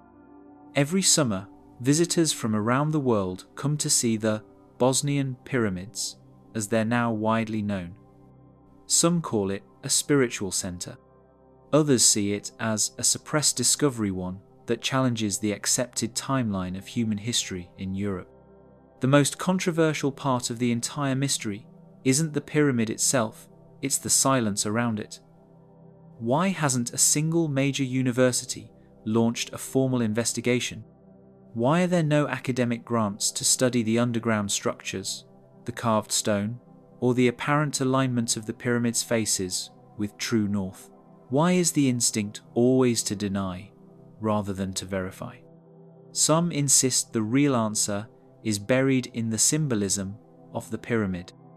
If it's real, if someone truly built a massive, complex structure in Bosnia over 0 years ago, it would rewrite not just local history, but everything we think we know about pre-Ice Age civilizations. It would suggest that advanced construction, geometry, and social organization existed in Europe long before Mesopotamia, long before Egypt. And for many institutions built on the idea of gradual, linear progress, that's a deeply inconvenient idea. The hill at Visoko hasn't changed much in centuries. Trees grow along its slopes, houses dot its base. But inside the tunnels, the stone feels older than the soil itself. There are corners where the air turns unnaturally cool, where walls bear strange patterns that have never been explained. Visitors describe the feeling of stepping into something ancient, something not meant to be understood easily. Whatever the truth behind the Bosnian pyramid, one thing is clear: the mystery hasn't been solved, it's been silenced. And in the absence of clear answers, the hill watches quietly over the valley, keeping its secrets where no one is allowed to dig. The underground tunnels of Derinkuyu. In the heart of Cappadocia, Turkey, a region already known for its surreal landscapes and honeycombed cliffs, a strange discovery was made in 1963 that turned a local home renovation into one of the most baffling archaeological revelations in modern history. A man, knocking down a wall in his basement, stumbled into a narrow passage carved straight into the volcanic rock. It didn't just lead to a hidden room, it kept going. Tunnels, stairs, chambers. And as authorities were called in and the digging continued, they realized what they had uncovered wasn't just a room or a shell turret, was an entire underground city. The place came to be known as Derinkuyu, and what lies beneath it defies belief. It's not a ruin in the traditional sense. It's not a cave. It's a fully formed city, carved into stone, sprawling downward through 18 levels and stretching over 280 feet beneath the surface. There are rooms for sleeping, kitchens with ventilation shafts, wine and oil presses, wells, religious sanctuaries, schools, stable 7 graveyards. It could house, by conservative estimates, over 20 people, and everything about it seems to have been planned with careful intent. The tunnels are narrow, often just wide enough for one person to squeeze through, but the chambers are spacious. The air shafts are perfectly placed, delivering fresh air to the deepest levels. Massive circular stone doors, weighing up to 10 pounds, could be rolled into place to block entrances like ancient blast doors sealing off sections of the city in case of invasion. Fresh water flowed from underground springs, and food could be stored for months. Whoever built Derinkuyu didn't just dig to hide, they prepared to survive. The official explanation is that Derinkuyu was built in stages over centuries, possibly starting in the 8th or 7th century BCE, later expanded by early Christians fleeing persecution. But that explanation falls apart the deeper you go. The lowest levels are the most advanced, the hardest to reach, the ones that would require the most planning.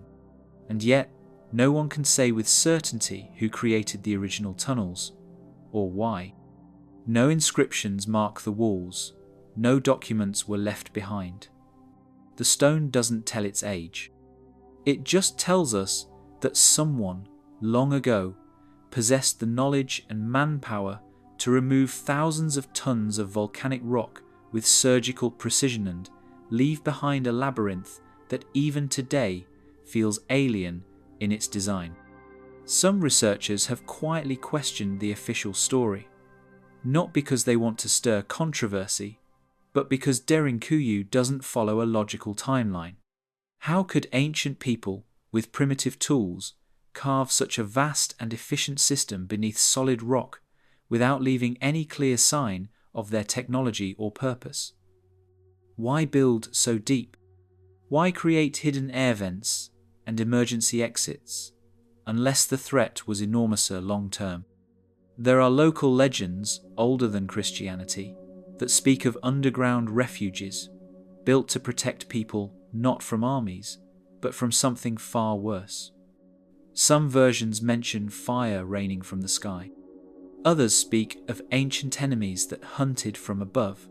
It's easy to dismiss these stories as metaphors until you stand inside Derinkuyu, see how complex it is, and realize it wasn't built for convenience.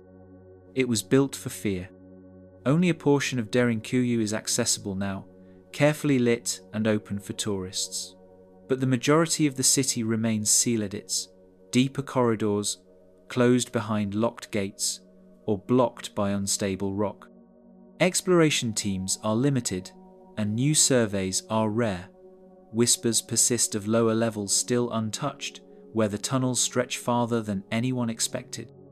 Occasionally, a new passage is found by accident during renovations in nearby villages, hinting that Derinkuyu might just be a single piece of a vast hidden world carved beneath the landscape. There are no tombs in Derinkuyu, no royal chambers, no treasure. What it holds is more unsettling. The quiet suggestion that someone, thousands of years ago, knew they would need to vanish below ground and did so with planning, technology, and purpose that history has chosen not to explain. Above, the surface of Cappadocia is bright and windswept, dotted with tourists and balloon rides. Below, the silence of Derinkuyu still stretches through the stone. It asks no questions. It answers none. It just waits. Somewhere beyond the last carved wall, the rock may still carry echoes, footsteps, voices, or the quiet breath of those who vanished into the stone. And maybe, in the silence that surrounds it, Derinkuyu is still doing exactly what it was built to do: keep something out or keep something in. The giant skeletons of Catalina Island.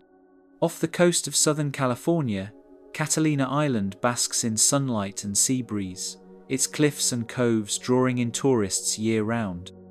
To most, it's a peaceful getaway, filled with hiking trails, bison herds, and ocean views.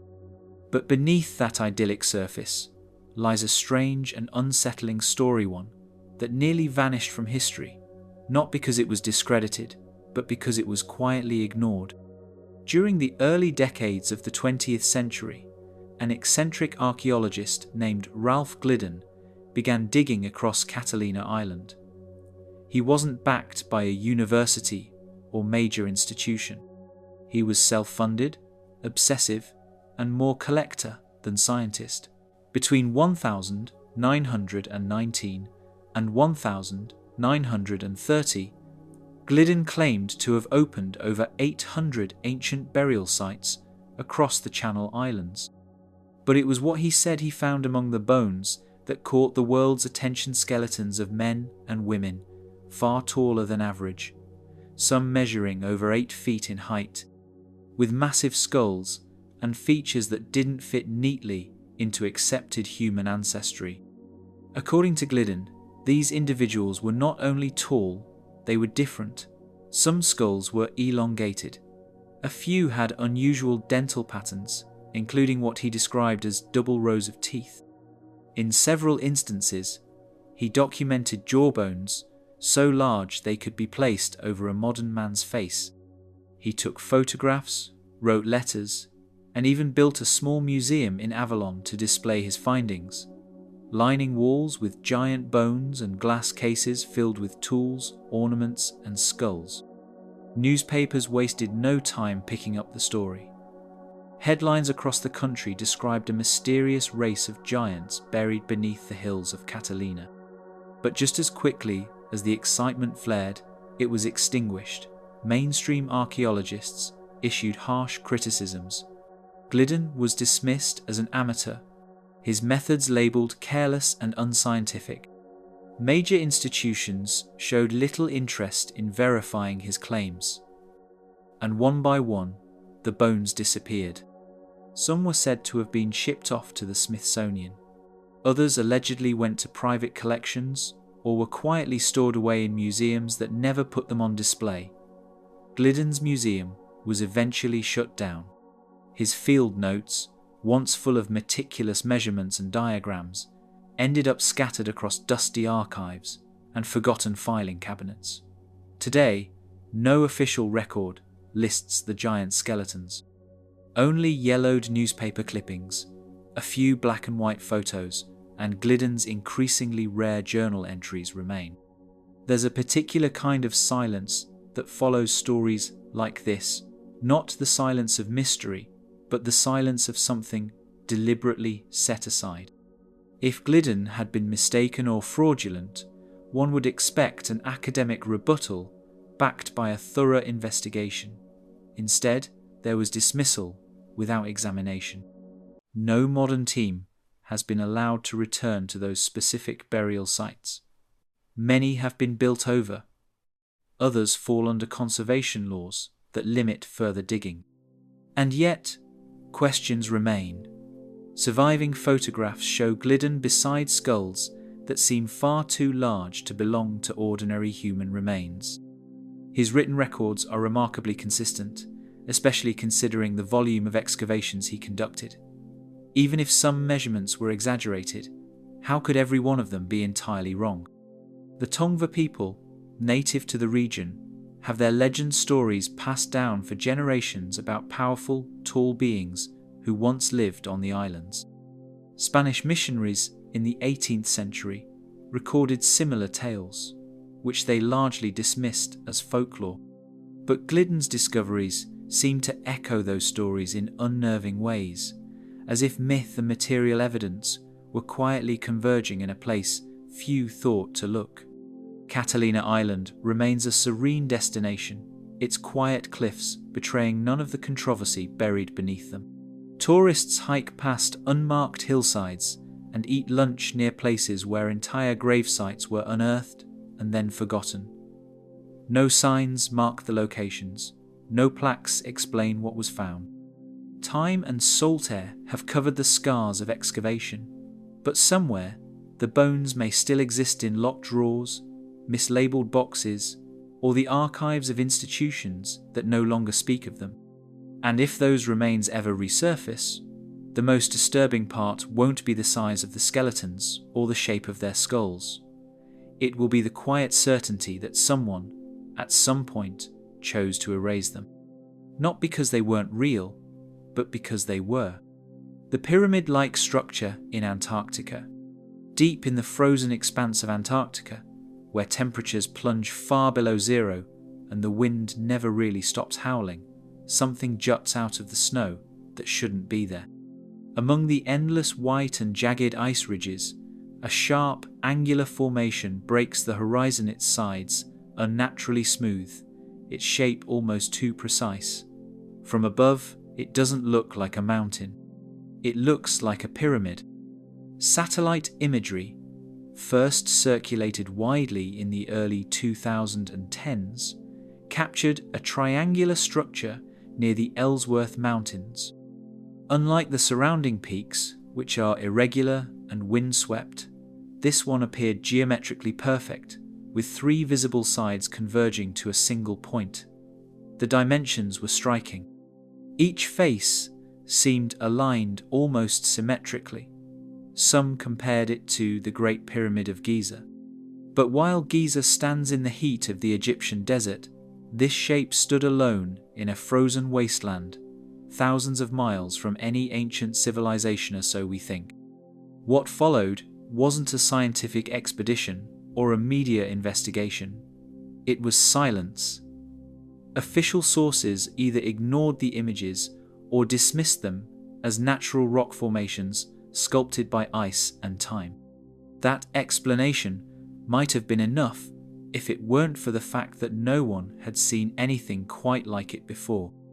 Geologists pointed out that mountains don't usually form with equal sides and sharp edges unless something unusual shapes them. And the more the public looked, the more questions were raised. Some theorists suggested the structure could be part of a buried complex, mostly hidden beneath the ice. After all, Antarctica holds a landscape that's been sealed away for tens of thousands of years. Beneath the ice sheet lie valleys, freshwater lakes, and even ancient mountain ranges, entire environments locked in cold silence. In recent years, radar scans have revealed hundreds of subglacial anomalies, dome-like shapes, geometric ridges, and deep tunnels that extend for miles. But the moment someone brings up lost civilizations or hidden ruins, the conversation ends. And the pyramid near the Ellsworth Mountains is no exception. There have been whispers of past expedition teams sent out to examine the site up close, but documentation is scarce. Names are rarely attached to these missions, and results are never made public. Some researchers believe the structure was known to military forces as early as the 1950s, during the early days of Antarctic exploration. The timing is interesting. Around that same period, the Antarctic Treaty was signed, banning all military activity and limiting civilian research under strict international oversight. The continent was effectively sealed, protected, yes, but also hidden. It's easy to imagine a world where an ancient structure lies buried under 2 miles of ice, preserved perfectly in the cold, waiting to be discovered. And if such a place were ever found, the implications would be enormous. It would challenge every assumption we've made about human history, timelines, and migration. It would suggest that someone, long before our accepted ancient civilizations, had the knowledge and ability to reach the farthest corners of the earth and leave their mark. Skeptics argue that the pyramid-like shape is a coincidence, that it's just a Nunataka peak of rock that breaks through the surface of the ice. But not all Nunataks look like this, and few, if any, resemble man-made structures with such symmetrical proportions. More troubling is the lack of follow-up. In an age where satellite data is available to anyone, where drones can be launched and 3D terrain models generated in hours, no detailed expedition has been mounted to resolve the mystery once and for all. Instead, the images sit quietly online, debated in forums, speculated on in documentaries, but never confronted directly. It's as if the shape itself, buried, remote, and inconvenient, has been left to sink back into the snowdrifts of forgetfulness. From the air, the pyramid still casts a clean shadow across the ice. It doesn't erode, It doesn't crumble. It just waits, indifferent to who notices and who doesn't. Maybe it's just a mountain. Maybe the wind carved it that way, perfectly by accident. Or maybe, just maybe, it's the tip of something far older something, sleeping beneath Antarctica, waiting for the world to be ready to see it. And if that day ever comes, the question won't just be what lies underneath, but why it stayed hidden for so long. In a place where almost nothing survives the cold, perhaps the truth did. The lost city beneath the Amazon. There's a kind of silence in the Amazon that feels different from other places, thick, living, and ancient. The trees stretch so high and the undergrowth is so dense that sound doesn't carry the same way. Everything is wrapped in green. But beneath that endless canopy, where the jungle floor remains hidden from satellites and unreachable by roads, researchers are starting to see something they never expected: cities. Not just scattered villages or camps, but signs of complex, sprawling civilizations long thought impossible in this part of the world. For centuries, the idea of a lost city in the Amazon was treated as a legend. European explorers heard stories from indigenous tribes about immense stone cities swallowed by the forest. The most famous of these was El Dorado, city of gold that drove hundreds of expeditions into the jungle, most of which ended in failure or death. By the 20th century, archaeologists had largely written off the notion. The soil in the rainforest was too poor to support large populations. The terrain was too harsh. The jungle, they said, could never have supported a city.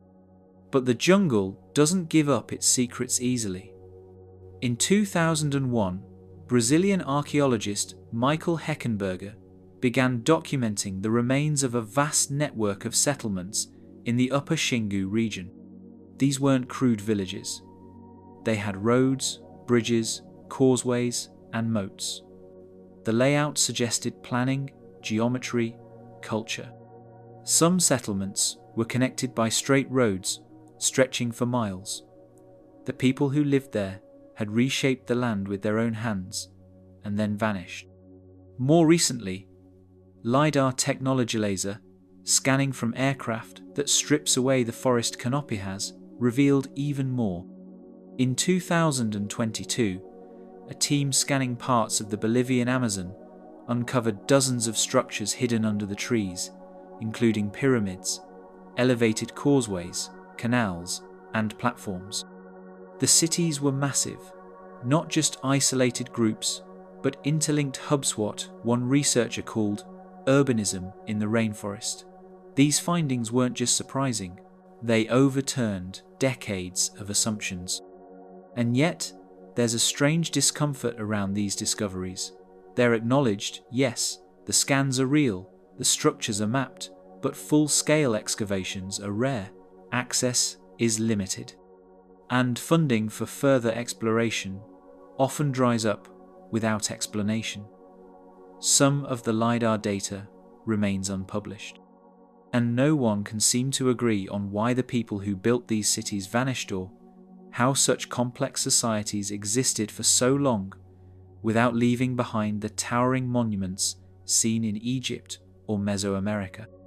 There are whispers, especially among local communities, that more lies hidden: temples, artifacts, even written records sealed in caves or buried under mounds that still haven't been touched. But the jungle is both a protector and a destroyer. It hides things quickly, and once something is lost beneath its roots and rivers, getting it back requires more than just shovels and curiosity. It requires permission, it requires control, and sometimes those in charge of access aren't interested in letting the past rise to the surface. Some researchers believe these cities collapsed after disease swept through the population, brought by early European contact and spreading faster than the explorers themselves. Others say climate change, war, or environmental collapse played a role, but those are just guesses. No one knows for sure. What's left are fragments foundations, earthworks, ceramic shards, and roads that lead deeper into the forest than anyone has followed. It's not that we're missing pieces of the puzzleites, that we didn't even know a puzzle existed until recently. For generations, the narrative was simple. The Amazon was untouched, wild, and empty of civilization. Now we know that wasn't true. It wasn't untouched. It was overgrown. And the people who lived there may have known things about ecology, agriculture, and urban planning that we still don't fully understand. The forest is changing. Climate shifts, deforestation, and mining are eating away at the canopy. With every tree that falls, the earth beneath reveals a little more of what it's been hiding. Sometimes a carved stone. Sometimes a mound is too perfect to be natural. But each one is a doorway to a past someone decided wasn't worth remembering, or perhaps one that was never meant to be remembered at all. Whatever lies beneath the Amazon still hasn't finished speaking. The question is whether anyone's truly ready to listen. The sealed Mayan cave of Balamku. In 2019, deep beneath the Yucatan Peninsula, archaeologists crawling through a narrow, winding tunnel stumbled into a space no one had entered in over 1,000 years. The air was stale. The ceiling pressed low. Bats clung silently to the stone. And in the flicker of their headlamps, the explorers saw something astonishing: hundreds of ritual objects, untouched, undisturbed, and perfectly preserved. Pots, incense burners, ceremonial offerings. The cave was called Balamku, and it had remained sealed since the time of the ancient Maya. But what should have been a groundbreaking discovery quickly became something else, something wrapped in silence. The entrance to the cave had been found once before, in 1966. A government archaeologist named Victor Segovia Pinto made it inside, documented what he saw, then ordered the cave resealed. No excavation, no publication, nothing was shared with the world. For more than 50 years, the existence of Balamku was forgotten. No one knew why it had been hidden away. No one knew what had been found inside. It simply vanished from the academic record, as if it had never existed. When a team from Mexico's National Institute of Anthropology and History rediscovered the site in 2018 and entered it in early 2019, they found everything exactly as it had been left. Offering vessels still arranged as if for ceremony, soot still clinging to the cave walls from ancient fires. Nothing had been looted, nothing had been removed.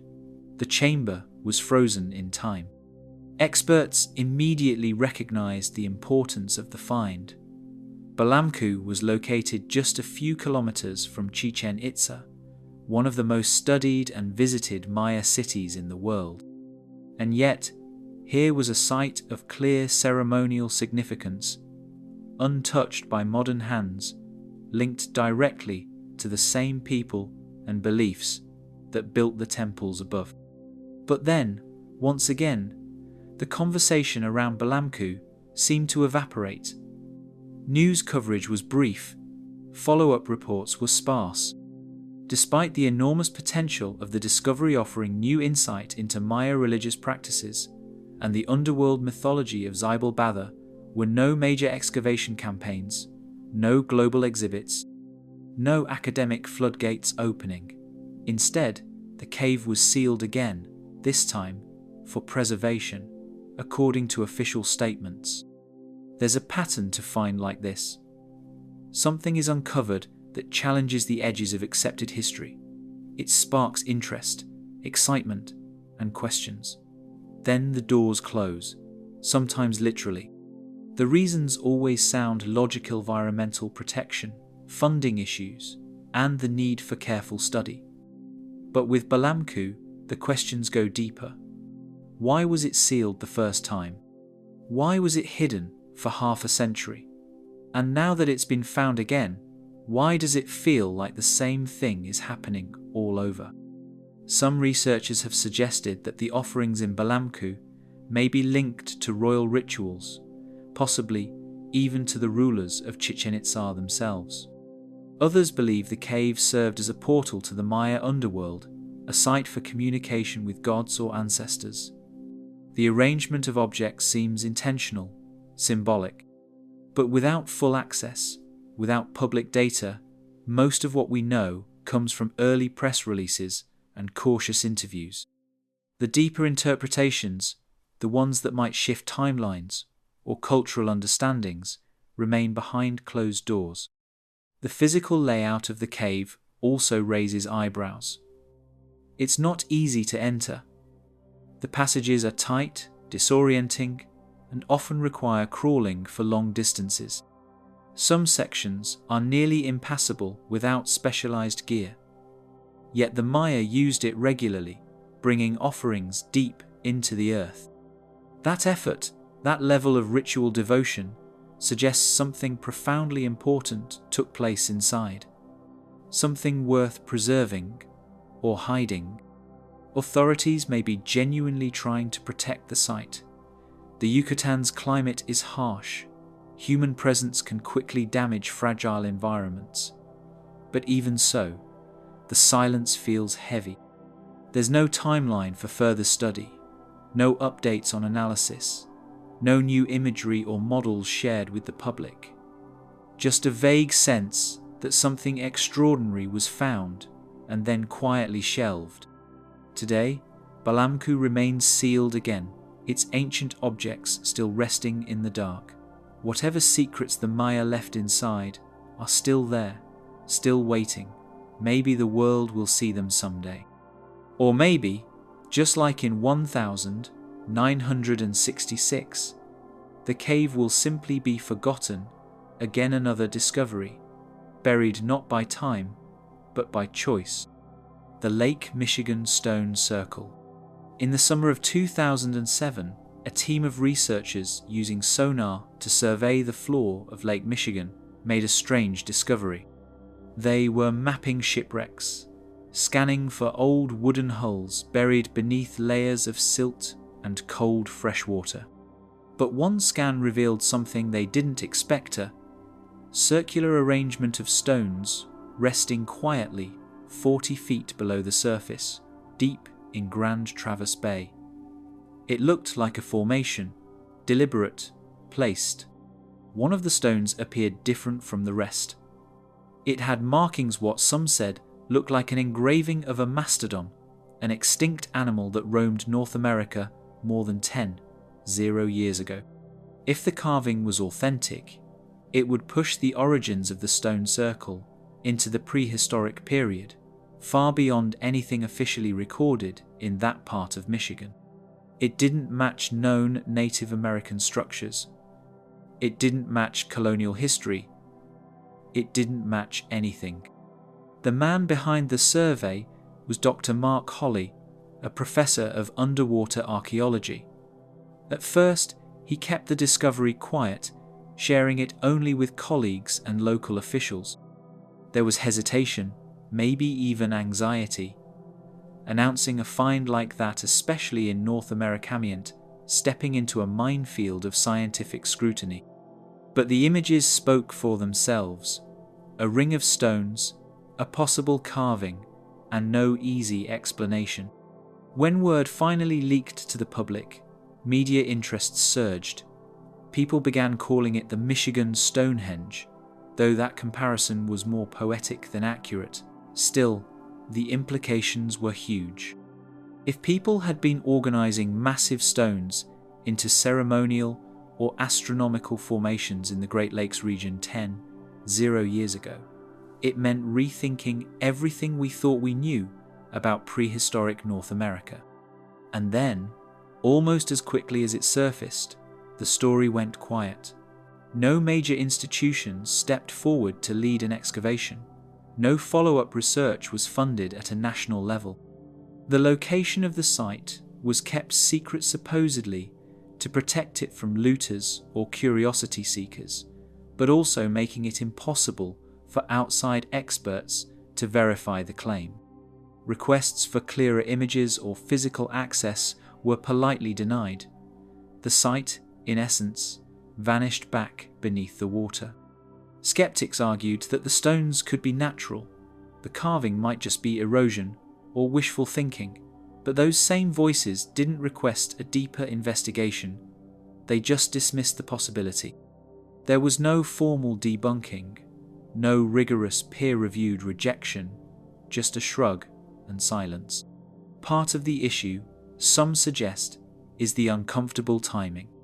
If the site really did date back over 10 years, it would have been constructed at a time when glaciers still lingered nearby, when the landscape was radically different, and when mainstream archaeology says humans in North America were still primitive hunter-gatherers.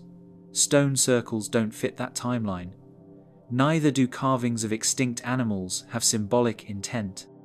The evidence suggested something organized, spiritual, maybe even astronomical, and that didn't sit well with the established narrative. Even stranger is the lack of urgency. In other parts of the world, a submerged stone circle would spark immediate international attention, divers, funding, a documentary crew. But here, it was left to one small team with limited resources and no clear mandate. The photographs exist, the sonar scans were real.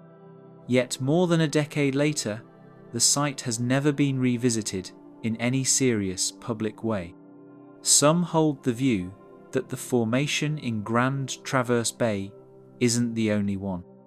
Over the years, fishermen have described sonar readings that show oddly precise shapes beneath the waves grids, circles, lines too regular to be chance. A handful of divers have spoken about strange stone arrangements found in other parts of the Great Lakes, but their accounts rarely leave local circles. Without photos or funding, their stories get dismissed as misreadings or tricks of the light. Still, it feels as though curiosity is being quietly discouraged, as if looking too closely might raise questions no one wants answered. The Lake Michigan Circle is still there, resting beneath the waves, unchanged. The stones haven't moved. The carving, if it really is a carving, hasn't faded. Only the interest in it has. Whatever questions it raises remain unanswered, not because there's no evidence, but because no one seems eager to ask. And maybe that's the most unsettling part, not the mystery of who placed those stones, or when, or why, but the fact that a discovery capable of rewriting history can simply be left underwater, ignored not by time, but by choice. The mysterious black sarcophagus in Alexandria. When construction workers in Alexandria broke ground for a new building in July 2018, they didn't expect to hit something ancient. But just 5 meters below the surface, buried beneath layers of dust and broken stone, they uncovered a solid black sarcophagus. Massive, sealed, and undisturbed, it immediately caught the attention of archaeologists.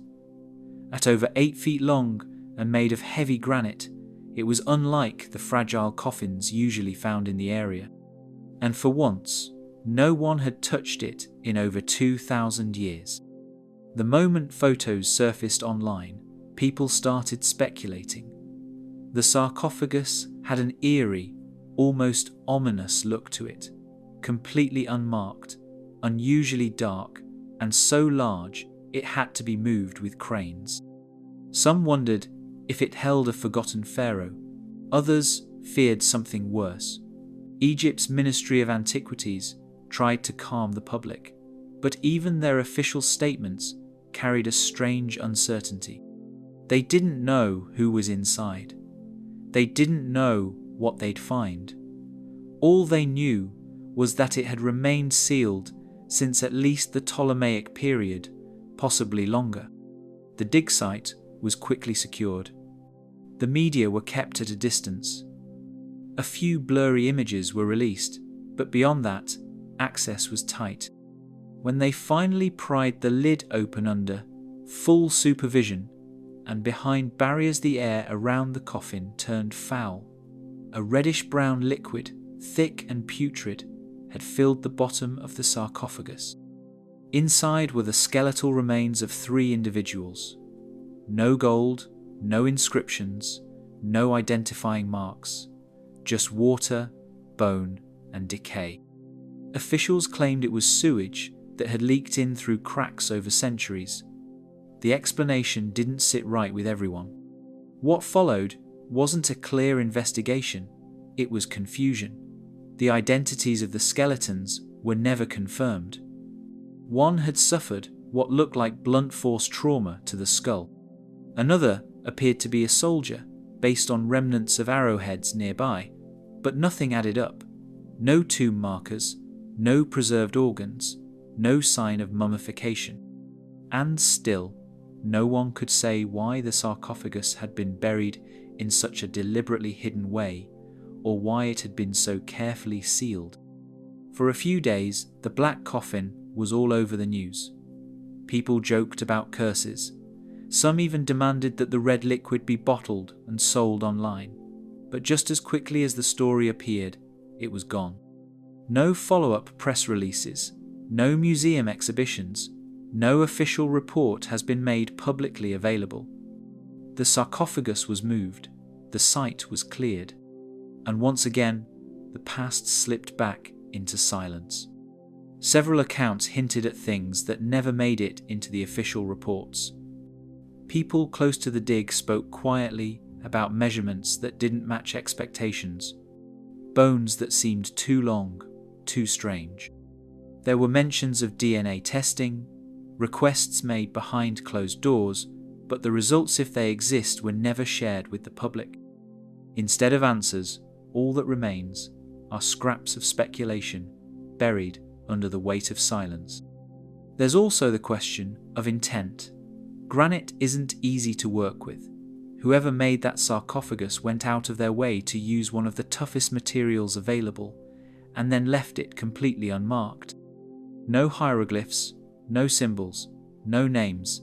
It's as if someone wanted the contents hidden not just physically, but historically, erased from the record.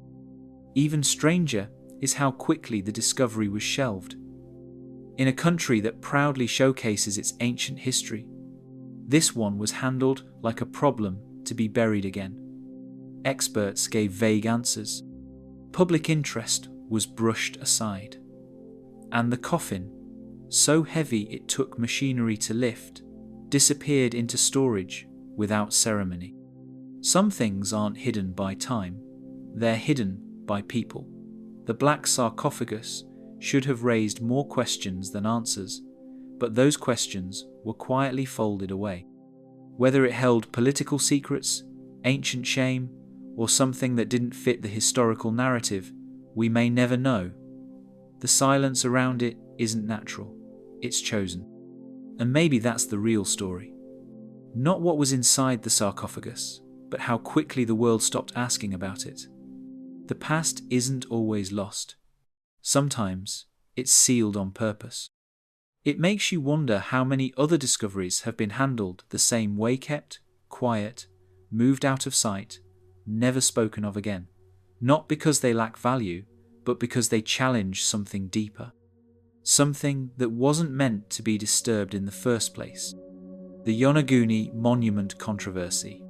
Off the coast of Japan's Yonaguni Island, hidden beneath the rolling currents of the East China Sea, lies something that shouldn't exist. Massive stone terraces rise from the sea-floor flat platforms, sharp corners, and broad steps carved with geometric precision. The structure spans more than 300 feet, and parts of it look uncannily like an ancient temple or stepped pyramid. But it's not sitting on land, it's sitting under 100 feet of water.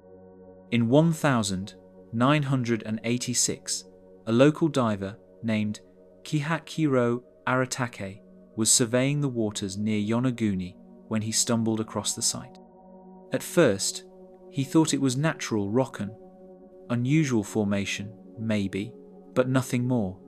Then he saw the edges, the symmetry, and he realized the stone didn't break apart the way most natural reefs do. When photos of the site made their way to the surface, they didn't look like random underwater rock. They looked like the ruins of something long lost. One of the first experts to investigate the site was Professor Masaaki Kimura, a marine geologist from the University of the Ryukyus. He spent years diving at Yonaguni, mapping the formation and studying its layout. According to him, the monument wasn't just a fluke of erosion, it was shaped, modified, built. He pointed to right-angled walls, straight staircases, and paths that resembled roads. In interviews, he spoke of pillars, altars, and what might even be carvings on some of the blocks. He believed the monument was man-made, possibly part of a lost civilization submerged thousands of years ago. But the academic world wasn't convinced. Other geologists dismissed the site as natural sandstone, sculpted by ocean currents and tectonic activity.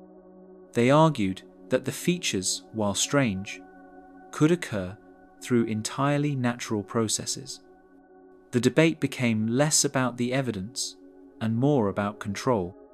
If the structure was artificial, it meant rewriting part of Japan's ancient history. It meant accepting that organized human construction may have existed at a time far earlier than textbooks allow. And that possibility wasn't welcome. No formal excavation has ever taken place at the site. There are no protected research zones, no museum exhibits dedicated to Yonaguni, and very little government interest in pushing the investigation further. Despite being one of the most extraordinary underwater formations ever found, the monument sits largely ignored by official channels. Most academic institutions have distanced themselves from it entirely. There's no consensus, no funding, and no urgency. Tourists are allowed to dive there, and videos of the monument appear online from time to time. Swimmers hovering over perfectly carved ledges, trailing fingers along walls that look too smooth to be natural. But without sustained, coordinated study, those images are all that remain. There are no confirmed dates, no confirmed artifacts, and no cultural links to known civilizations. Just stone and silence. Kimura's claims were bold. He once stated the monument could be over 10 years old, submerged when sea levels rose after the last ice age. If true, that would place it well before any known complex society in the region. But that date was enough to make other researchers walk away. Instead of encouraging further study, the possibility of deep history shut the conversation down. Some researchers argue that the structure is part of a larger complex, possibly connected to other underwater sites in the area. Kimura claimed to have found roads, smaller monuments, and even what looked like writing on some surfaces. But his findings weren't welcomed into peer-reviewed journals. Critics called them pseudoscience. Without institutional support, the research stalled. The sea has a way of protecting its secrets. Visibility is poor, currents are strong, and storms can shift sand across the stone in hours. Even photographing the monument clearly is a challenge. And as the years pass, erosion continues.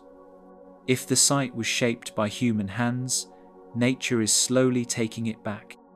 Several divers still make the journey.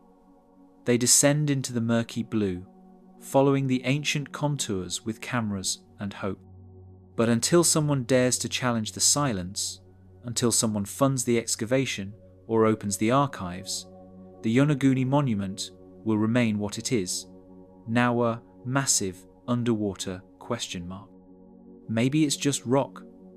Or maybe it's a chapter of human history that sank long before we learned to write it down. The Lost Taos Cave Expedition. Beneath the tangled green canopy of Ecuador's eastern jungle lies a cave system that stretches far deeper than most are willing to go.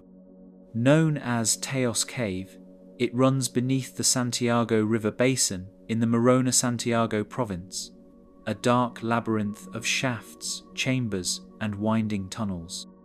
For centuries, the local Shuar people ventured into its depths to collect oilbird chicks, but long before foreigners cared about the cave's wildlife, the stories were already thereof, something hidden beneath the earth that was never supposed to be found. By the late 1960s, those stories took on new weight when an explorer named Juan Morich claimed he had discovered an underground library inside the cave. According to his affidavit, the chamber he saw contained hundreds of metal books stacked in precise rows, engraved with unknown symbols, surrounded by carved statues and smooth, angular walls. He described it as the legacy of a lost civilization and insisted he had photographic proof. But he withheld the location, saying the world wasn't ready for what it revealed. The legend might have faded into obscurity if not for the author, Eric von Däniken, who brought the claim global attention in his book, The Gold of the Gods. He described the same metal library, the same golden sarcophagus, the same hall of alien-like artifacts, but later admitted he had never entered the cave. The descriptions, he said, were second-hand. That admission shifted the conversation from discovery to speculation, but by then, the idea had already taken root. In 1976, something unexpected happened. A joint British-Ecuadorian expedition was launched, involving scientists, military personnel, and even a world-famous astronaut. Neil Armstrong, the first man to set foot on the moon, was part of the team. The group spent over a month exploring Teos Cave, mapping its chambers, measuring its depths, and documenting what they could. Their presence gave the story legitimacy. If there was nothing down there, why bring someone like Armstrong? The official report stated that the cave was remarkable in its scale and geology, but no metal books were found, no golden coffins, no carvings or ancient libraries. What was presented to the public was dry and clinical beautiful formations, some man-made steps, and signs that the Shuar had used the cave for centuries. But something about the timing, the scale, and the silence that followed raised questions that still haven't been answered. Morich never recanted. He insisted the true chamber had been deliberately bypassed or kept secret. Others who worked with him claimed that parts of the cave were off-limits even to members of the official expedition. A few even suggested that certain items may have been quietly removed long before the public heard anything at all. The truth became tangled in secrecy, and without proof, speculation filled the gap. Access to the cave has become increasingly restricted. Reaching the entrance requires hours of travel through dense rainforest, followed by a vertical descent into darkness. Permits are difficult to obtain, and local guides are careful about where they'll take outsiders. The official reason is preservation and safety. But that hasn't stopped some from wondering if the restrictions serve another purpose entirely. Independent explorers have returned over the years, with cameras and notebooks, hoping to find what Morich described. Videos show tight passageways, strange angles, and vast stone galleries hidden beneath the earth. But no one has ever revealed the metallic library. No photographs, no artifacts. Just stories repeating, evolving, surviving. The cave is real, that much is clear. Its depth, complexity, and isolation make it one of the most enigmatic places on the continent. But what remains unclear is why a cave that once drew global attention, backed by military support, and a moonwalker vanished so completely from academic interest.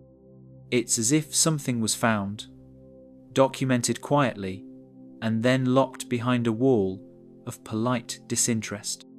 At present, the cave still carries a weight that doesn't feel entirely geological. Its stone walls seem to absorb more than light. They hold on to something quieter. A story, maybe. A warning. The deeper explorers go, the more they talk about the silence. Not just the sound of earth, but the absence of answers. Whatever lies beyond the mapped sections may never be found again, either by design or by erasure.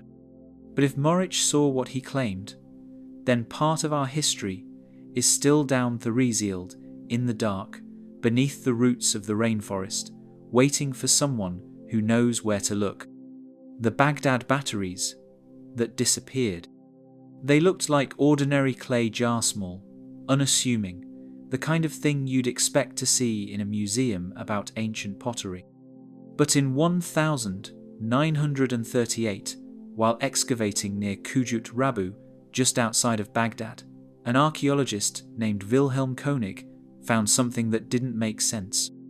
Inside several of these jars were copper cylinders, each containing an iron rod, all sealed with asphalt. No one knew exactly what they were, but when Koenig studied them closely, he began to suspect that they weren't simple containers. They might have been something far more advanced. Koenig published a paper in 1940, suggesting the possibility that these objects were ancient galvanic cell-sealy batteries, essentially. If filled with an acidic liquid like vinegar or lemon juice, they could generate a small electrical charge. That idea alone was enough to unsettle the historical community.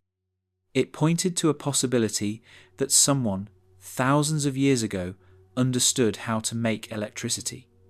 Not by accident, not through magic, but by design. The artifacts, now known as the Baghdad batteries, dated back to around 250 BCE, possibly even earlier. If Koenig's theory were right, it would completely rewrite the timeline of technological development. The problem was, no one wanted to rewrite anything. Mainstream historians quickly dismissed the idea, suggesting the jars were used for storing sacred scrolls or for holding ritual oils. The electrical theory was labelled speculative, unscientific, and slowly pushed out of the conversation. What happened next is harder to trace. For a time, the batteries were housed at the National Museum of Iraq, displayed with little fanfare. But as interest grew, fueled in part by fringe researchers and documentaries, the artifacts became harder to access. Scholars who asked to study them were told they were unavailable. At least one unit was quietly removed from the display. Eventually, photographs replaced the real items, and then even those faded from view. By the early 2000s, when the museum was looted during the US invasion of Iraq, reports surfaced that the batteries had vanished entirely. Some believed they were stolen, sold on the black market, alongside countless other ancient artifacts. Others claimed they had already been moved into private storage long before the invasion, taken off display for preservation. But whatever the truth is, the fact remains. No one seems to know where they are now. Not exactly, not officially. Experiments were carried out in the decades after Koenig's paper. Researchers replicated the design using modern materials and got the same results: a weak electrical current, just enough to plate a thin layer of metal or give a mild shock. It wasn't proof, but it wasn't nonsense either. The idea that electricity might have been discovered, used, and forgotten long before the modern era didn't sound so far-fetched anymore. And that made some people uncomfortable. No large-scale dig was ever launched to investigate the area where the batteries were found. No funding was approved to look for more examples. The site was left alone, and the theory, like the artifacts, was boxed away.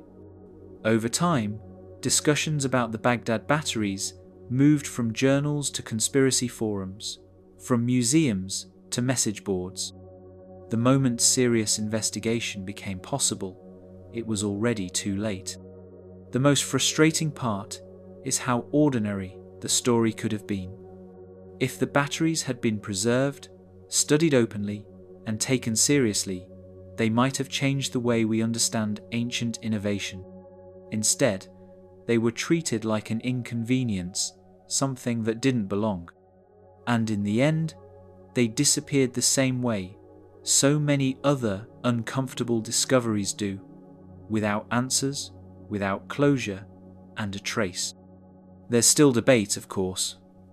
Some scientists cling to the storage jar theory. Others point out that a handful of artifacts isn't enough to declare an entire ancient science. But that misses the point. The real mystery isn't whether the Baghdad batteries were actually used to power something. It's why no one seems willing to find out. Why the objects vanished, why the site was left alone, and why history refuses to revisit them. Behind every sealed-off site, every vanished artifact, there's a decision being made.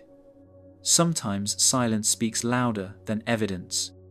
The Baghdad batteries might have been a clue-owned tiny thread tugging at a much larger fabric, but if anyone pulled on it, they didn't pull for long. The Glosel tablets of France. The ground gave way in the spring of 1924. A young farmer named Émile Freydin was ploughing a field near the French village of Glossel when his cow's hoof broke through the soil. Beneath it, buried just beneath the surface, he uncovered a hollow cavity filled with stones, bones, and something else, each tablets, carved with symbols no one could read. At first glance, they looked ancient, but nothing about them matched the accepted timeline of European prehistory, and that, more than anything else, set everything in motion. Word of the discovery spread quickly. Archaeologists arrived, local officials, even curious strangers. Freydin and his grandfather opened the site to anyone interested, hoping the artifacts would speak for themselves. What they found shocked everyone. Hundreds of clay tablets and stone objects, many engraved with writing in a script that resembled nothing in the known historical record. Mixed among the pieces were bones, ceramic tools, engraved antlers, and what appeared to be ritual items. Some researchers declared the site to be revolutionary. They argued that the Glosel finds could date back to the Neolithic period, possibly as far as 10,000 years ago. If true, it would mean that writing in Europe existed far earlier than anyone believed, but not everyone was eager to accept that. The academic community split sharply. Some dismissed the finds as frauds planted by Freydin himself. Others accused the boy of having too much to gain from the attention and donations. A full investigation was launched. In 1927, a commission of French scholars arrived at the site and declared much of the material to be inauthentic. Their conclusion was based less on testing and more on doubt. They couldn't identify the script. The artifacts didn't fit into any known cultural category, and so they labelled it all a hoax. But behind the scenes, things weren't so simple. Some members of the commission later admitted they hadn't examined every object. Others quietly conceded they were pressured to issue a unified verdict. Freydin, still a teenager at the time, was devastated. Worse, he was arrested and charged with fraud. For years, the case remained frozen in controversy. But in the 1940s, new dating techniques began to cast doubt on the fraud claims. Thermoluminescence testing placed many of the Glosel ceramics between 300 BCE and 10 CE, centuries older than critics had claimed. Later studies showed the bones to be genuinely ancient. And in 1983, the French Ministry of Culture officially cleared Freydin of any wrongdoing. The Glozell findings were declared authentic. But by then, the damage had been done. What followed wasn't a revival of interest, it was silence. No major university launched new studies. The tablets remained largely untranslated, their script still undeciphered. Museum institutions kept their distance, and the debate that had once divided Europe's academic circles faded into obscurity. It was as if the story had never happened, as if the confusion it caused was too disruptive to revisit. The site and its artifacts still exist, but they're kept in a small private museum run by the Freydin family, not in Paris, not in London, not in any major archaeological institution. Researchers are welcome to visit, but few do. The Glozell tablets sit behind glass, quiet and untouched, while other discoveries cleaner, safer, more explainable are celebrated. Now and then, someone rediscovers the story and writes a new article or book. They revisit the old photographs, compare the symbols to other undeciphered scripts, and suggest links to Etruscan or Iberian cultures. But none of it changes the reality. Glozell reveals something out of place, out of time, and no one has figured out how to put it back into the official timeline. Some locals still talk about the day the earth opened up, that strange spring afternoon when something ancient came gasping into the light. They remember how quickly the quiet village turned into a place of suspicion, how foreign voices filled the fields, and newspapers turned Freydin from a curious boy into a figure of scandal. To them, Glozell was never just about tablets or bonesit, was about how the past can be stolen, not by time, but by those who refuse to see it. And long after the academics packed up their certainty and left, the weight of what might have been still presses down on the land, waiting for someone willing to believe the impossible deserves a second look. Maybe the site really does point to a forgotten chapter of European history, or maybe it's something smaller, a fragment of a culture erased before it left a name. Either way, the response tells its own story. The resistance, the accusations, the quiet dismissal. It's what happens when something doesn't fit. The Glozell tablets didn't just challenge what we know. They challenged who gets to decide what counts as history. And for that, they were buried a second Timeno, by soil, but by silence. The Nazi band dig at the Wilsberg Castle. Something is unnerving about Welsberg Castle, even before you know the history. Perched on a hill in North Rhine-Westphalia, Germany, it curves into a rare triangular shape, unlike almost any other fortress in Europe. But it wasn't the architecture that drew the attention of Heinrich Himmler in the 1930s.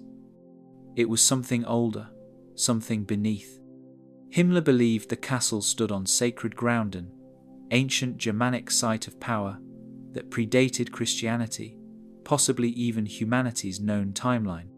And once the Nazis took control of the property, they began digging, quietly, obsessively, and then, without warning, they stopped. Officially, Wilsberg was turned into an ideological training center for the SS. It was to be the spiritual heart of the Third Reich, a place where myth, magic, and militarism collided. Beneath the castle, construction crews widened chambers and reinforced tunnels. Some of the rooms were fitted with black marble floors, sunwheel motifs, and eerie crypt-like spaces with strange acoustic properties. But beyond the walls, open to ceremonial redesign, others remained sealed, rumoured to be part of something much deeper. Local workers brought in during the early years told of being sent down into shafts that disappeared into the rock. Some claimed they were digging out existing tunnels, not carving new ones. Others said they found things bones, carved stones, strange metallic objects, but were quickly reassigned or dismissed. Few records remain. Many of the men were prisoners of war or forced labourers. Their names were not preserved, and their testimonies came years later, mostly in whispers. One corridor in particular became the subject of intense interest. It led beneath the northwest tower, which Himmler considered the most sacred point of the structure. According to some accounts, that section was sealed off during the war, and no one aside from a select inner circle was allowed inside. There were rumors of excavations that struck something unexpected. Something not Roman, not medieval, but older, possibly prehistoric. Whatever it was, the digging stopped soon after, and any documentation, if it ever existed, disappeared in the chaos that followed. By the end of the war, Welsburg was on fire. The SS attempted to destroy parts of the castle to prevent Allied forces from uncovering what lay inside. Some tunnels collapsed, others were booby-trapped. When American and British troops arrived, they found a heavily damaged site with very little left intact. The ceremonial rooms had been stripped of documents, and most of the castle's inner workings had been erased. But they noticed something strange. Vast areas underground that led nowhere, passages that had clearly been active but now terminated in concrete or rubble. After the war, the castle was rebuilt and eventually converted into a museum. Tours walk visitors through the halls Himmler once paced, explaining the dark mythology the SS tried to weave into history. But what remains off-limits is just as telling. Several sections of the underground complex are sealed to this day, their contents unknown. Authorities say it's for safety unstable rock, old war damage, unexploded ordnance. Maybe that's true, or maybe it's a convenient way to keep old questions buried. Some historians believe the Nazis were trying to connect with something more than just heritage. They point to documents suggesting that Himmler consulted clairvoyants, dowsers, and esoteric scholars. Welsburg wasn't just a fortress.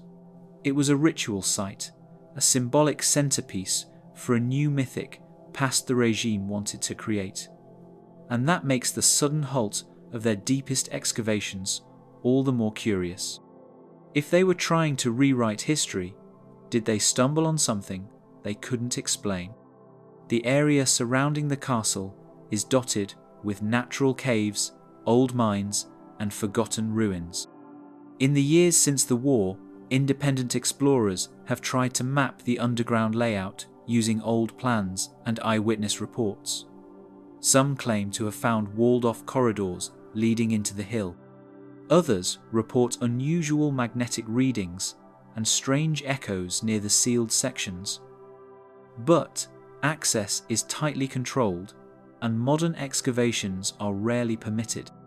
There's no definitive proof of what was found beneath Welsburg Castle, only fragments of memory, scattered testimonies, and the sharp silence that followed. It's possible the Nazis uncovered nothing more than old foundations and chose to cloak the failure in mystery. But it's also possible they found something that didn't align with their narrative, something they couldn't use, and so they buried it again. Either way, the ground beneath the castle still holds its secrets, wrapped in the kind of history no one's eager to unearth. The disappeared map room under Machu Picchu. Machu Picchu rises out of the clouds like a secret someone tried to hide in plain sight. For most people, it's a marvel of stone terraces and sun temples, built high in the Andes by the Inca around the 15th century. But some researchers believe that what we see is only part of the story, that something far more extraordinary lies underneath. Stories have circulated for decades about a sealed chamber deep beneath the site, hidden beneath layers of rock and silence, a room said to contain something the Inca never meant to leave behind. A room some call the map room. The first serious hints of its existence surfaced in the early 2000s when a French explorer named Thierry Jamin led an expedition near a section of the site known as the Temple of the Three Windows. Using ground-penetrating radar, his team detected what appeared to be a rectangular cavity beneath the floor, unnatural in shape. possibly man-made. The data suggested a hollow chamber, sealed off, surrounded by walls and steps. Excitement followed, so did hesitation.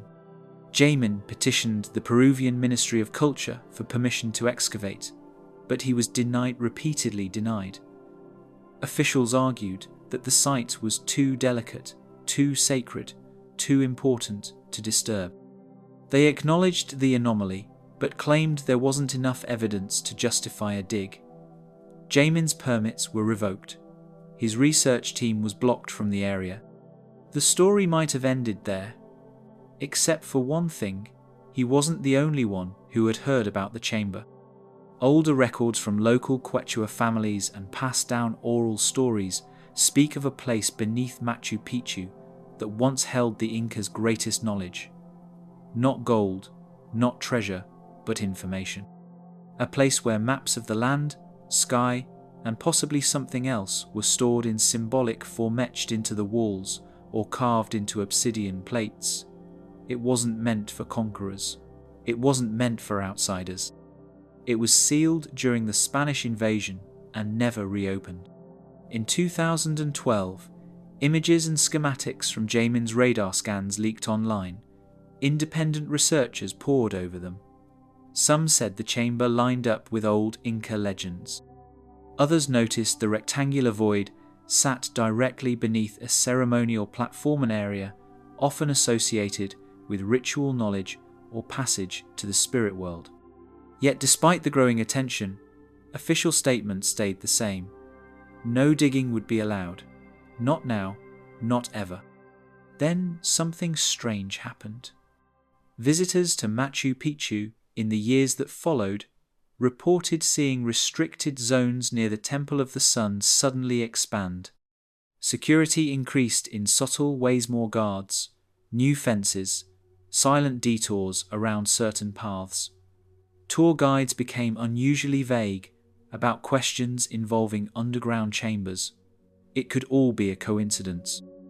But to those who had followed Jamin's work, it felt like something had changed behind the scenes. According to some accounts, the chamber was accessed quietly by a select team and then reburied. Others claim the government feared what might be uncovered, a narrative that doesn't match the accepted timeline, or worse, proof that ancient South American civilizations possessed astronomical and geographical knowledge beyond what historians currently accept. After all, the Incas built without mortar, aligned temples to the solstices, and tracked the stars with almost eerie precision. What if that knowledge came from somewhere deeper? The map room, if it exists, could offer answers. But it also raises uncomfortable questions. Why would a chamber remain hidden beneath one of the most studied archaeological sites in the world? And if its existence was confirmed, who would control what was found inside? Some of the equipment used during the early radar surveys has never been returned. Some documents tied to the expedition have vanished from public archives. And Thierry Jamin, once a regular face in Peruvian archaeological circles, now works largely outside the country. His findings are still available, but few in the academic community will acknowledge them openly. Machu Picchu stands as a testament to ingenuity, ritual, and vision, but it may also stand atop something that was never meant to be rediscovered, something older than empire, something buried not by time, but by decision. In the quiet stone corridors of the ruins, the unanswered questions hum beneath every step. And if there truly is a map beneath it all, the silence surrounding it may be the most carefully drawn boundary of all. The megaliths in Russia's Ural Mountains. Tucked deep within the Ural Mountains, where the forests grow thick and unbroken, and the wind carries more silence than sound, are stones that don't belong. They aren't scattered the way natural rocks fall. They're stacked precise, enormous, weathered, but oddly shaped, as if someone carved and placed them long before the trees grew tall around them. Some are said to weigh over 1,000 tons, far too large to have been moved by hand, even by today's standards. And yet they sit, balanced and fitted, as if waiting for someone to remember what they once were. Local hunters and hikers had passed by the formations for years. To them, they were just part of the landscapes, strange maybe, but not out of place in a region known for its rugged, isolated beauty. That changed in the 1990s when a handful of Russian researchers began documenting the sites. What they found didn't match any known geological pattern. The stones formed straight edges, right angles, and even layers features rarely found in natural formations of that size. In one report, a block was measured at over 0 tons larger than any known megalith in Egypt or South America. Word spread quickly, and whispers of ancient construction began to echo through the scientific community. But the enthusiasm was short-lived. Attempts to organize a formal expedition to the sites ran into resistance. Funding dried up without warning. Permits were delayed, then denied. In some cases, teams that had planned to visit the region were suddenly informed they could no longer access the area. Official explanations pointed to environmental concerns and safety hazards, but the pattern felt familiar to anyone who'd studied other buried discoveries. Interest was quietly redirected elsewhere. Photographs, when they surface, show stone blocks the size of small houses stacked along forested ridges, often partially buried in moss and soil. Some appear to have interlocking shapes, like giant puzzle pieces. Others bear marks that look too straight, too uniform, to be the result of erosion. Geological surveys suggest that the rocks themselves could be hundreds of millions of years old, but that doesn't explain the arrangement. No known culture in the region left behind records of construction on that scale. No tools have been found. No inscriptions. Just the stones, still and silent, standing against time. Local legends offer a different kind of explanation. The Mansi people, one of the indigenous groups of the Ural region, speak of an ancient civilization that lived in the mountains long before recorded history. They tell of giant beings, powerful and wise, who shaped the land and then disappeared into it. To them, the megaliths aren't ruins. They're remnants markers of a world that slipped away when humans forgot how to listen. One elder's account, recorded in the early 2000s, described the stones as the teeth of sleeping gods buried in the hills. Satellite images have been used to trace patterns between the megalithic sites. Some researchers claim they form a rough alignment stretching hundreds of kilometers. Theories abound. Some say the formations were part of a vast observatory. Others think they could be boundary markers, or even the foundations of structures now lost to time. A few suggest that the stones aren't just ancient, they're pre-human, built by a civilization that came before Homo sapiens ever walked the earth. It's an idea that many find too strange to accept, which is precisely why it's so rarely discussed in public. As with so many of these places, the questions hang heavier than the answers.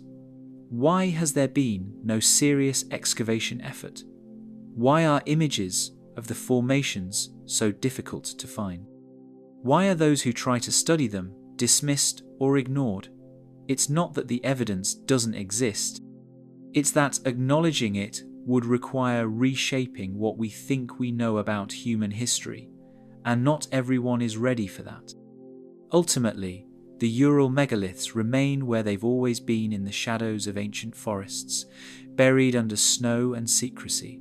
Every few years, another hiker stumbles across them and wonders how they got there. A photograph appears online, then disappears. A brief spark of interest, followed by the usual silence. It's as if the stones themselves are keeping their memory, one that doesn't need to be believed to endure. Something was built there, something forgotten. And until someone is allowed to look deeper, that's all we're allowed to know. The buried pyramids of China. Hartwig Hausdorff stood at the edge of a restricted zone near Xi'an in 1994, staring across a quiet field that hid something few dared to name aloud. Locals called it nothing more than a hill, just another mound among dozens dotting the plains of Shaanxi province. But Hausdorff knew better. He had seen the satellite images, the straight lines, the perfect slopes. What lay ahead wasn't natural, it was enormous, and it was forbidden. His attempt to approach was halted by guards who offered no explanations, just warnings, no permits, no access, no questions. All he could do was document what was visible from afar, sharp angles breaking through the soil, alignments too precise to dismiss, and the eerie uniformity shared by every mound in the distance. It wasn't the lack of answers that chilled him. It was how firmly those answers were being kept from view. The Chinese government maintains that these are imperial tombs, mausoleums of early dynasties, most notably the Han. Some of them are acknowledged, even catalogued in academic literature, but only a handful have been touched. The largest, the one seen by American pilots in the 1940s and later dubbed the Great White Pyramid, remains unconfirmed, unexcavated, and unacknowledged in any official capacity. Its location is known. Its size is staggering. And yet, it's been buried again not by nature, but by silence. Decades earlier, in 1945 US, pilot James Gaussman flew over the region and claimed to have seen a colossal white pyramid shining in the sun, bigger than anything in Egypt. A few years later, Maurice Shahan described the same structure, and newspapers ran the story, complete with sketches. That story was quickly folded into obscurity. To this day, there's no official explanation for what they saw. Why is this site considered so sensitive? It's not just a matter of age or scale, it's what might be inside. Ancient Chinese records speak of burial chambers sealed with traps, celestial maps carved into ceilings, and rivers of mercury meant to mimic the cosmos. These weren't legends from distant lands. They were written in the historical texts of the region, texts referencing immortal palaces buried beneath the earth. In 2007, scientists testing the soil around the unopened tomb of Emperor Qin Shi Huang found mercury levels far above normal. This matched the old accounts almost too perfectly. But instead of accelerating excavation, the discovery became another reason not to open the tomb. Officials cited preservation. Critics suspected fear. The region has since been strategically planted with trees. Satellite images show vegetation lined up in grid-like patterns, obscuring the geometric shapes beneath. When challenged, authorities point to erosion control and reforestation programs. But in many areas, locals are forbidden from digging, building, or even photographing certain mounds. These aren't forgotten ruins. They are being actively hidden. Hausdorff's expedition never returned. His photos, though published, were downplayed. His claims were ridiculed. But the photos don't lie. They show symmetry, alignment, and a kind of architectural discipline that doesn't match the modest explanations given. No one questions whether the pyramids exist. The question is why they aren't studied. Theories range from cautious respect for the dead to fears of what might be uncovered. Some believe the structures are far older than the Han dynasty reused, or built atop even older foundations. Others suggest that certain discoveries might reveal technological or astronomical knowledge far ahead of their time, reshaping how we view early civilizations. But these are just theories, because excavation has never been allowed. So the pyramids remain, dozens of them, hidden in plain sight, dressed in soil and trees, mapped by satellites, but fenced off from hands and tools. No signs, no monuments. Just guarded earth that rises too evenly and sits too quietly. There's a strange kind of stillness surrounding these hills, as if even time has agreed not to disturb them. Farmers till the soil near the edges, but never ask what lies beneath. Locals grow up with the mounds in view, but over the years, they've learned not to wonder out loud. It's not fear, it's familiarity with a boundary that was never formally declared, only understood. The message isn't written on signs, it's written in absentia. And that kind of silence doesn't happen by accident. It isn't that no one wants to know, it's that someone has decided we shouldn't. And until that changes, the truth about China's buried pyramids will stay where it is, under grass, under orders, and under centuries of calculated forgetting. The LiDAR jungle city in Honduras. The discovery didn't begin with a shovel in the dirt, it began in the air. In 2012, a team of scientists flew a small aircraft over the dense rainforest of eastern Honduras, carrying LiDAR equipment that could see through the jungle canopy. Below them was one of the last unexplored stretches of rainforest in the Americas, a place few had entered and fewer had returned from. What the sensors revealed beneath the trees shocked everyone. A vast network of structures, plazas, canals, and pyramids, an entire city swallowed by the jungle, unknown to modern archaeology. It had no name, at least none officially recognized. Some whispered it might be the fabled Ciudad Blanquez white city spoken of in both indigenous legend and Spanish colonial accounts.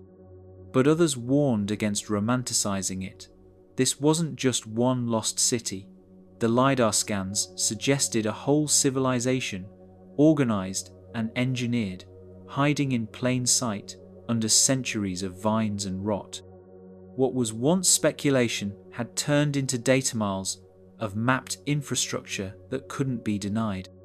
The announcement sparked immediate excitement in the scientific world. News outlets ran dramatic headlines. Expeditions were proposed, documentaries were pitched, and the public imagination lit up with visions of Indiana Jones-style discoveries. But then, something shifted. The details slowed. The press coverage went quiet. Teams that had hoped to begin excavation faced unusual resistance, not just from the environment, but from bureaucracy. Permits stalled. Local institutions grew cautious. And warnings began to circulate that stepping too far into this discovery could cause more trouble than progress. On paper, the official stance was protection. The Honduran government emphasized the need to preserve the site from looters, from ecological damage, and sensationalism. It sounded reasonable. But researchers close to the project began to note an odd pattern. Certain documents became harder to access. The exact coordinates of the find were never published. When a follow-up team did reach the ground in 2015, what they found only deepened the mystery stone sculptures with snarling animal faces, mounds arranged with mathematical precision, and artifacts that didn't quite match known Mesoamerican cultures. They were forced to leave almost as soon as they arrived. Disease swept through the camp, with many team members falling ill from a rare parasite carried by local sandflies. Rumours took hold that the sickness was a curse, a warning. Superstition aside, what mattered was that excavation ceased.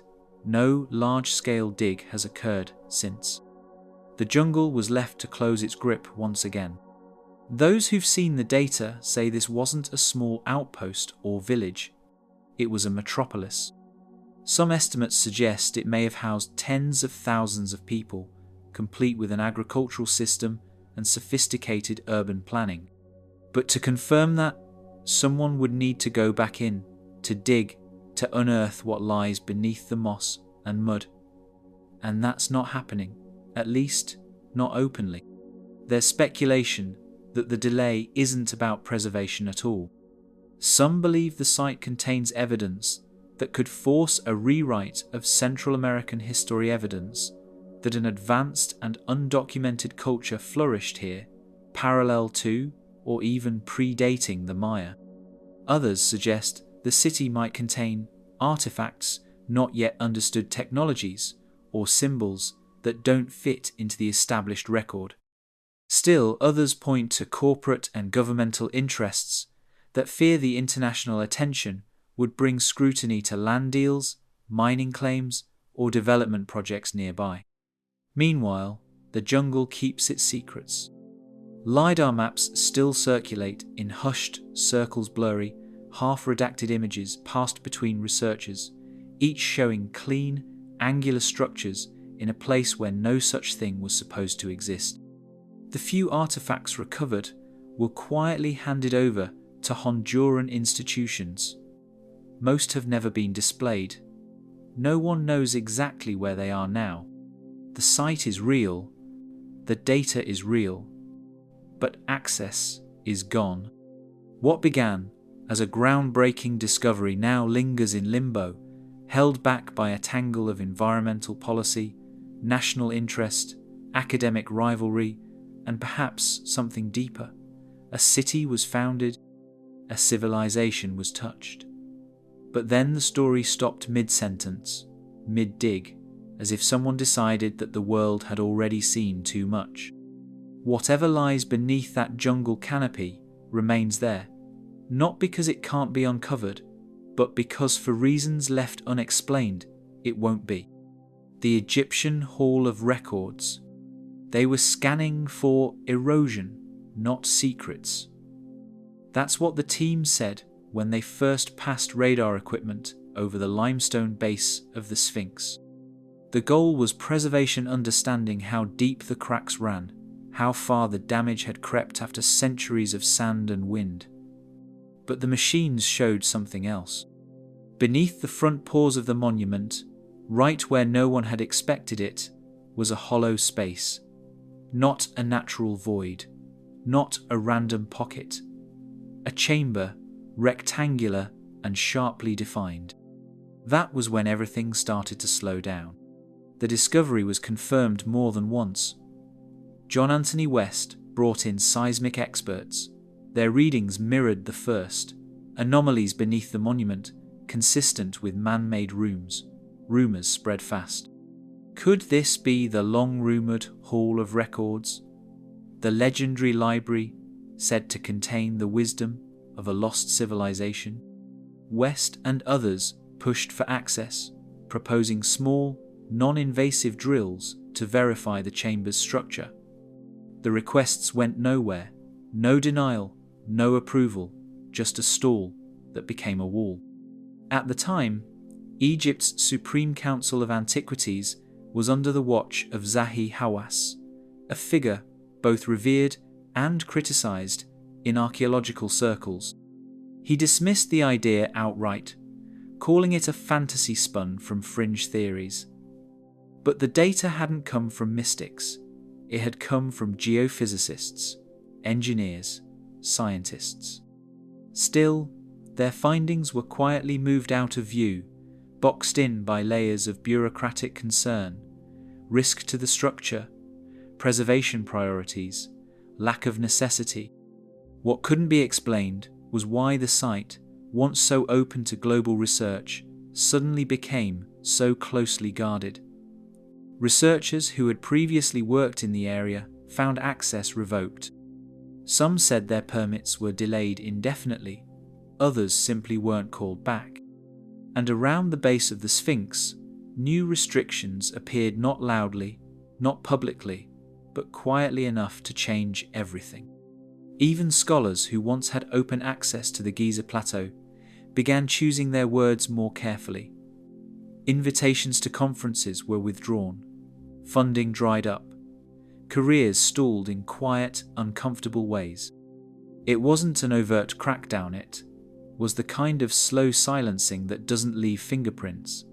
And in academic circles, that can be even more effective than censorship. The deeper mystery isn't just the chamber, it's the intensity with which it's been left alone. Historical records describe vaults of ancient texts, celestial maps, and records carved in stone and metal, supposedly buried by an older race whose knowledge predated dynastic Egypt. To mainstream archaeology, these accounts are metaphor, myth, or mistake. But if the chamber were truly empty, just a hollow space in the bedrock, why such caution? There were strange reports in the years that followed. Locals claimed they'd seen nighttime equipment hauled across the Giza Plateau, escorted under the cover of darkness. A few international researchers alleged that small-scale digs had been conducted without publicity. But nothing concrete ever surfaced, just second-hand sightings, missing paperwork, and projects that started strong and ended without explanation. What's left is an absence that feels too carefully maintained. No drills, no cameras, no curiosity, at least not where it counts.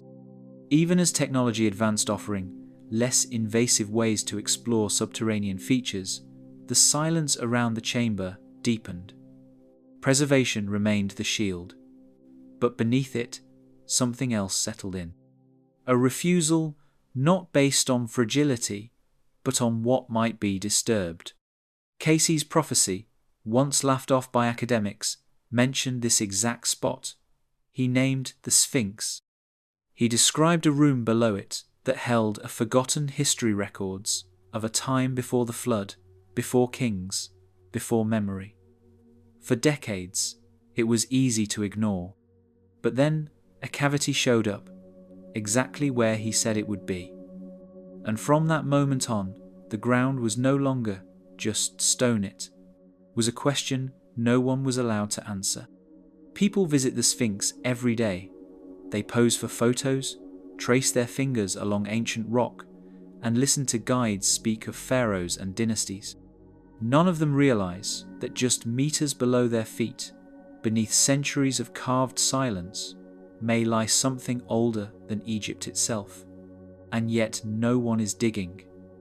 Not because it's impossible, not because it's unsafe, but somewhere behind closed doors, a decision has already been made. The Dropa stones of China. They were found high in the Bayanhar Mountains of China, in a cave so remote it wasn't marked on standard maps. The story goes back to the 1930s, when an expedition led by Chinese archaeologist Chi Pu Te stumbled upon a series of burial sites unlike anything they had ever seen. The skeletons were small, frail, with abnormally large skulls bodies that didn't match any known ethnic group in the region.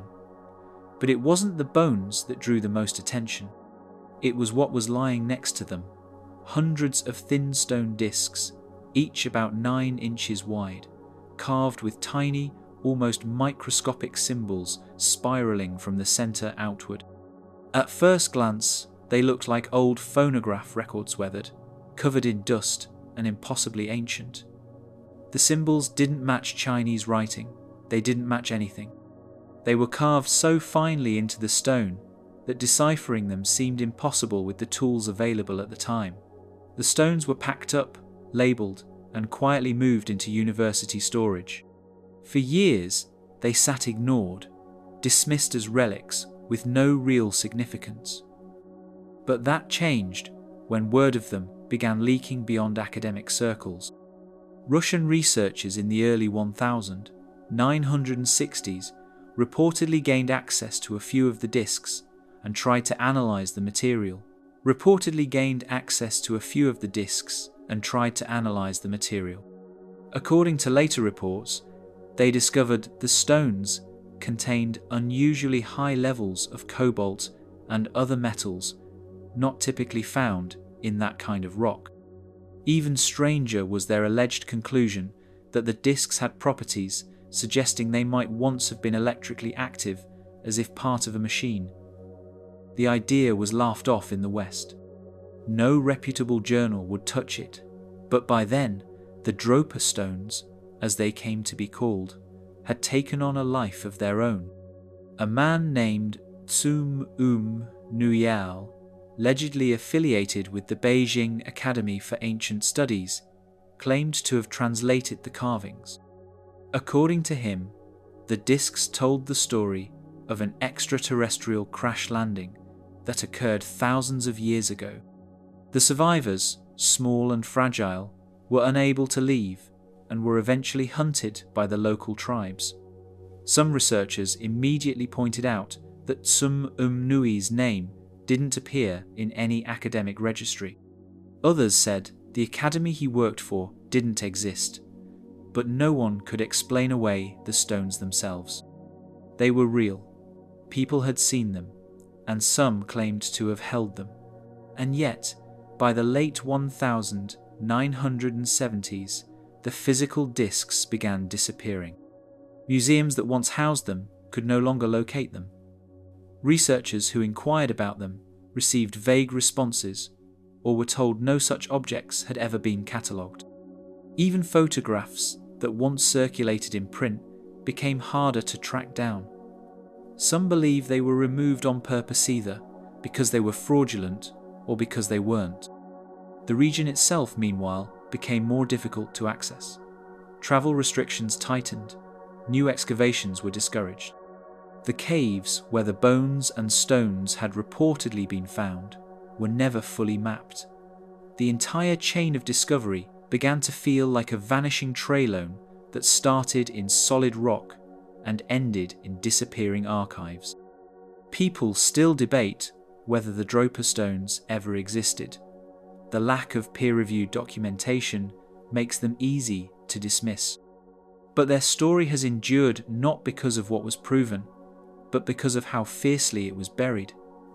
Every attempt to verify the details meets a wall.